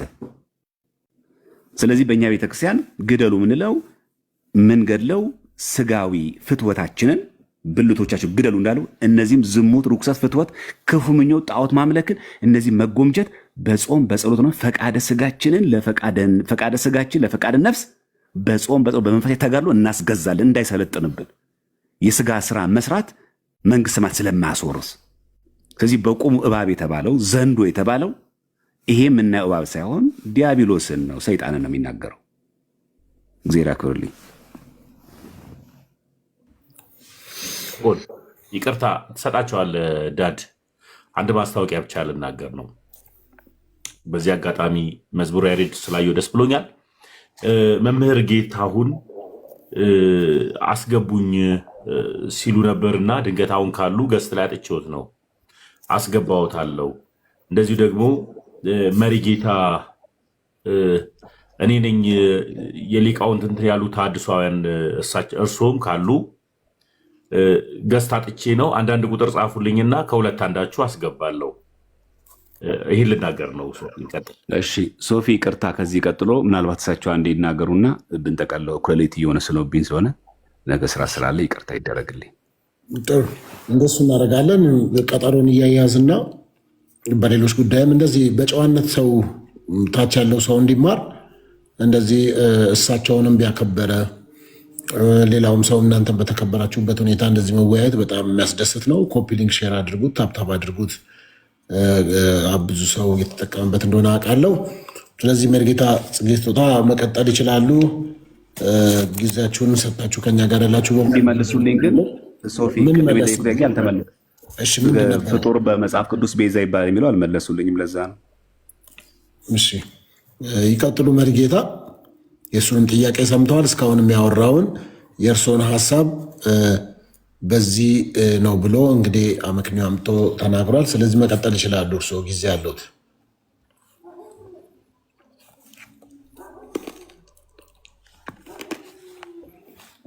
ሚዩቶትን ያሱ ሚዩት ኖት ሚዩት አንሱ። እሺ ስለ ድንግል ማርያም ፈጣሪነት መጽሐፈ ዚቅ ላይ ያነሳሁትን እሱ ሌላ ትርጉም አለው ብሎ በራሱ አቅጣጫ ከወሰደው በዚያው እንዝገው። እኔም በራሴ መንገድ መጽሐፈ ዚቁ እንዳስቀመጠው ይሄ ነው ያስቀመጠው ካልሁኝ የኔ ሐሳቢያ ነው። አይ እንዲህ አይደለም እንዲህ ነው ካለ ደግሞ እሱ የሱ ሐሳቢያ ነው። በዚያ ተስማምተን እንዝገው። ምናልባት እንደገና ማየት ካስፈለገን በድጋሚ በሌላ ጊዜ ደግሞ ከሰሚዎቻችን መደነጋገር እንዳይመጣባቸው አጥርተን መናገር የምንችልበትን ሁኔታ እናመቻቻለን። ዛሬ አሁን እዚያ ላይ አላመነዥክም። አሁን የመጣህበት ወንድሜ የተናገርህበት መንገድ ላይ ግን እንደ ክለሳ አድርጌ ለተመልካቾቻችን ግልጽ ማድረግ እፈልጋለሁ። ጴጥሮስ ሰይጣን ተባለ። በማደሪያው አንዳንድ ጊዜ ሰዎች ሰይጣን ይባላሉ በስራቸው በክፋታቸው። እባብ በቁሙ እባብ ላይሆን ይችላል ሰይጣን ነው ተብሎ በአውዱን የሳተና ከአውዳዊው ጋራ ከአውዱ ጋር ያልተገናዘበ ጥቅስ ሲጠቀስ አይቻለሁኝ። ገድለ ተክለ ሃይማኖት ያለው እኮ ሐሙስና እሁድ እባብ የገደለ የሚለው ቃል መግደልን ሌላ ትርጉም፣ እባብን ሌላ ትርጉም ማድረግ ገድሉን ቅዱስ ለማድረግ የሄድክበት መንገድ በፍጹም የተሳሳተ ነው። ገድሉ እንዳለው እንደዚያው ነው ያስቀመጠው። መነኮሳቱ የማያውቁት ቤተ ክህነት የማያውቀው የብቻ የቲክቶክ ትርጉም ነው ያመጣህብኝ። ስለዚህ አንተ ወንድሜ ነገ ቤተ ክህነትም ሆነ ከቤተ ክርስቲያን ሰዎች ጋር የምትነጋገርበትን ነገር ነው እዚህ ላይ መናገር ያለብህ። ይሄ ቀላል መድረክ ስላይደለም። ስለዚህ በቁሙ ገድሉ እንዲህ አይነት ነገሮች አለ። ከዚህም የከፋ ውሸት መናገር ልማዱ ስለሆነ እባብን ሐሙስና እሁድ እባብ የገደለ የሚለው ቃል ዲያብሎስን ግደሉ ለማለት አይደለም። ዲያብሎስን በጸሎት እንዋገዋለን፣ በጸሎት እናሸሸዋለን። ተቃወሙት ከእናንተ ይሸሻል ነው እንጂ ግደሉት አልተባልንም። አይሞትም ሲጀመር እንዴት ግደሉ ተብለ ዲያብሎስን ነው ግደሉ የተባል እንዴት ትላለህ? ስለዚህ እዚህ ላይ ያመጣው የግድያ አካሄድ በጣም የተሳሳተ ነው፣ አያስኬድም። መሞት የሚችለውን ስጋ ለባሹን ተናዳፊ እባብ ነው። ይህንን ነው ግደሉት የተባለው። ገድሉ ላይ ያስተማረን ይሄንን ነው። ያንን የገደለ እና ዲያብሎስን የገደለ ሐሙስና እሁድ ዲያብሎስን መግደል ቀን ተመርጦ ለዲያብሎስ ግድያ ትመድባለህ እንዴ? ገድለ ተክለ ሃይማኖት እሺ የሰይጣን ነው ለሰይጣን ነው የተባለ ብለህ ብትለኝ ሐሙስና እሁድ ነው እንዴ ዲያብሎስን ቀን ፈልገን መድበን የምንገድለው? እንዴት እንደዚህ ብለህ ታስባለህ አንተ? ለዲያብሎስ ጊዜ የለውም። በጸሎት መደብደብ፣ በጸሎት መቀጥቀጥ ማሸሽ ነው። መግደል የሚባልም አይታሰብም። ሊሞት ራሱ እግዚአብሔርም ዲያብሎስን ከመኖር ወደ አለመኖር ሊወስደው አይችልም። ይቀጠዋል እንጂ ዲያብሎስን አያጠፈው፣ አይጠፋም። እንዳይጠፋ አድርጎ የፈጠረ እሱ ነው። ሲቀጠው ግን ይኖራል። ስለዚህ የሚጠፋና የማይጠፋን ነገር ለይተን ማወቅ ጥሩ ነው። ግደሉ የተባለው የሚሞት ነገር ስለሆነ ነው። እነ ጴጥሮስን ሁሉ ሐሙስና ይሄ ሰይጣንን ያዙት ጋኔን ልቡሰ ስጋ ጋኔን ነው ስላልከው ነገር አንድ ጊዜ ጭልጥ ያለ ጋኔን አድርገህ ሌላ ጊዜ ደግሞ ልቡሰ ስጋ አድርገህ ስትናገር እያየሁህ ነው። ጴጥሮስ ላይና ኤልዛቤል እዛ ራእይ ላይ የጠቀስከው እንዳለ ጋኔን ነው። እባብም ይበለው ዘንዶም ይበለው የቀደመው እባብ ዲያብሎስ ብሎታል። አዎ እንደሚያገሳ አንበሳ ዲያብሎስ ተብሎ የሚያገሳ አንበሳም ተብሏል። ስለዚህ ዲያብሎስን በአውዱ እንደተገለጠበት እንጠቀመዋለን። ለምኞታችን መጠምዘዝ ግን ወንጀል ነው። የእግዚአብሔር ቃል እንደዚህ በድፍረት ልንጠምመው አይገባም። እዚህ ቦታ ላይ ገድለ ተክለ ሃይማኖት ላይ ጴጥሮስን ሂድ አንተ ሰይጣን ሲለው ጴጥሮስ ሰይጣን ሆኖ ሳይሆን በጴጥሮስ ላይ የነበረውን ሰይጣን ገስጾታል።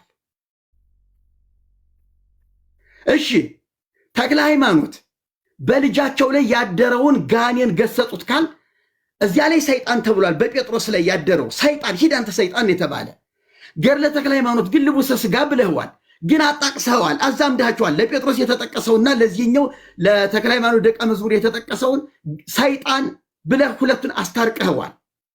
ስለዚህ በአንተ ምልከታም እኮ እዚህ ላይ ጋኔን ልቡሰ ስጋ ያልከው ጴጥሮስ እንደተባለው ነው ካልከኝ እዚያ ሰይጣን ተብሏል፣ እዚህም ሰይጣን ነው ማለት ነው። አውዱን ጠብቀን እንሂድ ካል ሲጀመር ልቡሰ ስጋ የሚል ፍጥረት የለም። አምጣልኝ ማስረጃ። ይህንን በነጥብ ያዘውና በራስ ጊዜ እንድታብራራልኝ ይፈልጋለሁ። ከባህር ውስጥ የሚኖር ልቡሰ ስጋ ጋኔን የለም። ልቡሰ ስጋ የሚባል ፍጡርም የለም። እንዲያ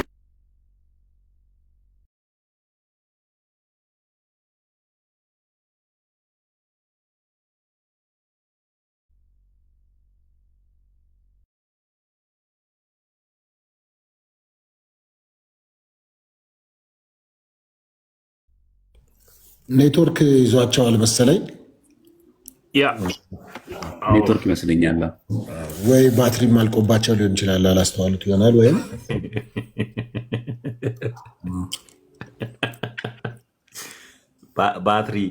ባትሪ እንዴት አወቅ? ዳድ እንደዚህ ያደርጋል። ልቀጥል አላጠቃልል። ሶፊ ለቀጠል ይችላል። እሺ ችግር የለም። እኛ መሰረታዊ ጉዳያችን በነገራችን ላይ አሁን ይህን ሁሉ እንደዚህ እያፋጠጥኩ እያንዳንዱ የጠየኩት ለምንድነው? ሁላችሁም ክርስቲያኖች ፕሮቴስታንቶችን ወገኖቻችንን ብትሆን ማወቅ ያለባችሁ ሁሉ ነገር በማስረጃ ማመን አለብን። ለዛ ነው እንደ እያንዳንዱን መጽሐፍ እየገለጠ ማሳየት አለብን ያመንኩት ለዛ ነው። ያ ብቻ አይደለም ደግሞ በጣም መሰረታዊ ጉዳይ መታወቅ ያለበት ዳውሮ ሄዶ ብሎ ቀጥለው ስላወሩ የቱ ጋር እንደዚህ የሚለው የለም። ግን ሲነገር ሲሰማ ግን ያለ መስሎ የተጻፈ መስሎ እንዲታይ ማሳየት፣ ከዛ ሰውን ማደናገር፣ ያለ መረጃ ማውራት የለ። እኛም እናንተ ማውራት የለብንም። ዘመኑ የተገለጠ ነው። ሃርድ ኮፒ አለ፣ ሶፍት ኮፒ አለ፣ ይገለጣል ሁሉ ነገር። ማንም ሸውዶ የሚያልፍበት ዘመን አይደለም። ሶ መረጃ ምን አለብን ነው የፈለኩት ያንን ነው። ኤኒሃው እሳቸው ቢመጡ ጥሩ ማጠቃለያ በጣም የሆነ ነበረ። የፈለኩትም ቤዛ የሚለውን ቃል ይመልሳሉ አይመልስም የሚለው የፈለኩት እሱን ነበር። ግን ያው ኔትወርክ ብዬ ላስበው። እሺ እንደተለያየ ችግር ምክንያት ኔትወርክ ሊሆን ስለሚችል እንደዛ እናድርገው። በእኛ ቤተክርስቲያን ግን ባጭሩ እግዚአብሔር ቦታ ተተክቶ እግዚአብሔርን ሊተካልን የሚችል አንድም ፍጡር የለም። በቃ ማጠቃለያችን ያ ነው። አንድም ፍጡር የለም። እመቤታችን ቅድስት ድንግል ማርያም ከቤተክርስቲያን ትምህርት በሊቃውንት አነጋገር ንግለጣት ብንል ከፈጣሪ በታች ከፍጡራን በላይ ቃል በቃል በቃ መትህተ ፈጣሪ መልዕልተ ፍጡራን ብለን ነው ምናምናት እመቤታችን። በአማላጅነቷ በቃል ኪዳኗ በዘላለማዊ ድንግልናዋ እናምናለን እንጂ ድንግል ማርያምን ፈጣሪ ናት ብለን የገለጽንበት አንድም ቦታ ትምህርት የለንም፣ እኛ አንድም የለንም። ቅድም ደግሞ አንተ አንሻፈው ነው ወደዚህ ምናምን የወሰድክ፣ ምንም ያላንሻፈፍኩትም የግለሰብ ምላሽ አልሰጠሁም። የሆነ አባት የተናገሩ ብዬ አላቀረብኩም። ቤተ ክርስቲያን ተጠሬ ነው መጽሐፍቶችን የማረም ስልጣን አለው ያለችው የሊቃውንት ጉባኤ ያሳተመውን መጽሐፍ ከነገጽ ከነንባብ ነው ያሰማሁት። ጆሮ ያለው መስማትን ይስማ። አለቀ። በአንድ ግለሰብ የምትወከላለች በኛ ቤተ ክርስቲያን የሆነ ሰው መድረክ ላይ የተናገረውን ብድግ አድርገን እንዳስተምሮ አንወስደው። የሊቃውንት ጉባኤ ግን አሳምኖ አይቶ አርሞ ያቀረበውን በቅዱስ ሲኖዶስ የጸደቀው ነገር ግን የቤተ ክርስቲያን ሰርቲፋይ የምትጠየቅበትም ለምን እንደዚህ ያሽል ትባል ትችላለች። የገለጽኩት የመርቆሬዎስንም የዛንም የገለጽኩት በዛ ነው። ይሄ አንድ መሰረታዊ ጉዳይ ነው። ሁለተኛ ያነሳነው ምን ብለን ያነሳነው እመቤታችን ቅድስት ድንግል ማርያምን ጋር ይሄንን ሳንቋጫው በእኔ በዚያ አልረዳም ብለው ሄዱና ቀጥታ ወይ የገቡት ወዴት ነው? ያው ዘለው የገቡበት ገድለ አቡነ ተክለ ሃይማኖት ነው። ገድለ አቡነ ተክለ ሃይማኖት ላይ በቁሙ ሰይጣን አጠመቁ የሚል ነገር የለም። ከመነሻው ከምዕራፉ ጀምር ራሱ ስንናገር የሚናገሩ ራሱ ልቡሰ ስጋ ነው የሚለው። በቃ ልቡሰ ስጋ ማለት ሰይጣን የለበሰ ማነው? ስጋ የለበሰ ሰይጣን። ያ ማለት ሰይጣን የሰለጠነበት። እንዴ በሰሜናዊ ሀገራችን ክፍል ዛር ምናምን የሚባሉ አሉ አይደል? ዛር መንፈስ ያደረበት ምናምን ነገር እኮ የሚዋለዱ እኮ አሉ። ልቡሰ ስጋ ሆነው ማለት ነው። ያ ማለት እኮ ሰይጣን ያደረባቸው ናቸው። ሌላ ነገር እኮ የተለየ ነገር የለም። ስንት እኮ በየቦታው የምናያቸው አሉ ሰይጣን ያደረባቸው ብዙ ክፉ ሰራሚያስ፣ ግን ሰው ናቸው በቆሙ፣ ግን ሰይጣን የተዋሃዳቸው። ልክ በአንጻሩ ቅዱሳን እግዚአብሔር ሲያድርባቸው መንፈስ እግዚአብሔር ሲያድርባቸው በእግዚአብሔር መንፈስ እንደሚሞሉ ሁሉ ራሱ ለሰይጣን ሲያስገዛ ደግሞ ሴት ልቡሰ ስጋ ይባላል። አለቀ። ሰው ነው፣ ይጋባል፣ ይዋልዳል፣ ጾታ አለው። ያንን ነው እሳቸው ገዝረው አጥምቀው አቁርበው አመንኩሰው ምን ሲያደርግ ኖረ? ሞቶ መንግስተ ሰማያት እስኪገባ ድረስ በተረፈው ዘመኑ መነኮሳትን ደስ የሚያሰኝ እግዚአብሔርን የሚወድ ሆነ ነው። ለምሳሌ ለምንድነው ታዲያ የምንገድለው እሁድና ሐሙስ ብቻ ነው ወይ? አይደለም። እንደ ብቻ ነውም አይልም። ሐሙስና እሁድ ብቻ የገደለም አይልም። ሲጀመር ቀዝናውም እንደዛ ብሎ እንደሚገልጸው ብቻ የሚል ቃል እኛ የለንም እኮ ሲጀመርም እኮ። ለምሳሌ በጾም ወቅት ክፉ ነገር መናገር አይቻልም ማለት፣ ጾም ሲፈታ ክፉ ተናገር ማለት ነው። የበለጠ ጥብቅ ነው። በቃ የበለጠ በጾም ስንጾም ከቅቤ ከስጋ ከምናምን ብቻ ሳይሆን ከተንኮልም ከክፋትም እንጾማለን። ከተንኮል ከክፋት ግን እንጾም በጾም ወቅት ብቻ ነው። አረ ጾም በተፈታ ጊዜ። ስለዚህ ክርስቲያን ሁሌ ጿሚ ነው ማለት ነው። ከክፋት ከኃጢአት ሁሌ ይጾማል ማለት ነው። የበለጠ ግን በጾም ጊዜ ስትሪክት ነው እንጂ የሆነ አንድን ቃል ወስዶ በቃ ለዚህ ብቻ ነው ወይኛ ምናምን አይልም። ሁለተኛ እኛ ግደሉ የተባልነው ምናምን እንስሳ ነው ላሉት ደግሞ ብልቶቻችሁን ግደሉ የሚለውን መሪጌታ ምን ብለው ነው የሚገልጹት? እሳቸው ራሳቸው መሪጌታ ብለው ስለሚገልጹ ማለት ነው። ጽጌ ጾታው ራሱን ብሎ ይገልጻል። አሁን ብልቶቻችሁን ግደሉ የሚለውን ቃል የጳውሎስ እንዴት ነው የሚገሉት? እሳቸው እርሷ በሰይፍ ነው የሚገሉት። ምክንያቱም ሐዋርያ ቅዱስ ጳውሎስ ቆላሲስ 3 ላይ ብልቶቻችሁን ግደሉ ስለሚል ማለት ነው። ስለዚህ የቤዛነት ደግሞ መጣበታለሁ። እሳቸው ምናልባት ከስር ሆኖ የሚገቡ ከሆነ እንጠብቃቸዋለሁ፣ ካልሆነ እኔ ባርፍ ጥሩ ነው። በቃ አይ ቀጠሮ ይዘን ዘማርያም በቀጠሮ እናገኛቸዋለን። በእርግጠኝነት ባትሪያቸው ዘግቶ ነው የሚሆነው። እንደዚህ ባትሪ ሲዘጋ እንደዚህ ነው የሚያደርገው። ስላካፈልከን ቃል ስለነበረው ስለ ትህትና መልካም ጊዜ ስለነበረን በጣም እናመሰግናለን። ዘማርያም ሰላም ይደሩ። በሌላ ጊዜ እንደዚሁ መጥተው ደግሞ ሀሳቡን ይገልጻሉ እና ማረፍ ከፈለጉ መቆየትም ከፈለጉ መቆየት። ሰላም ይደሩ። አሜን።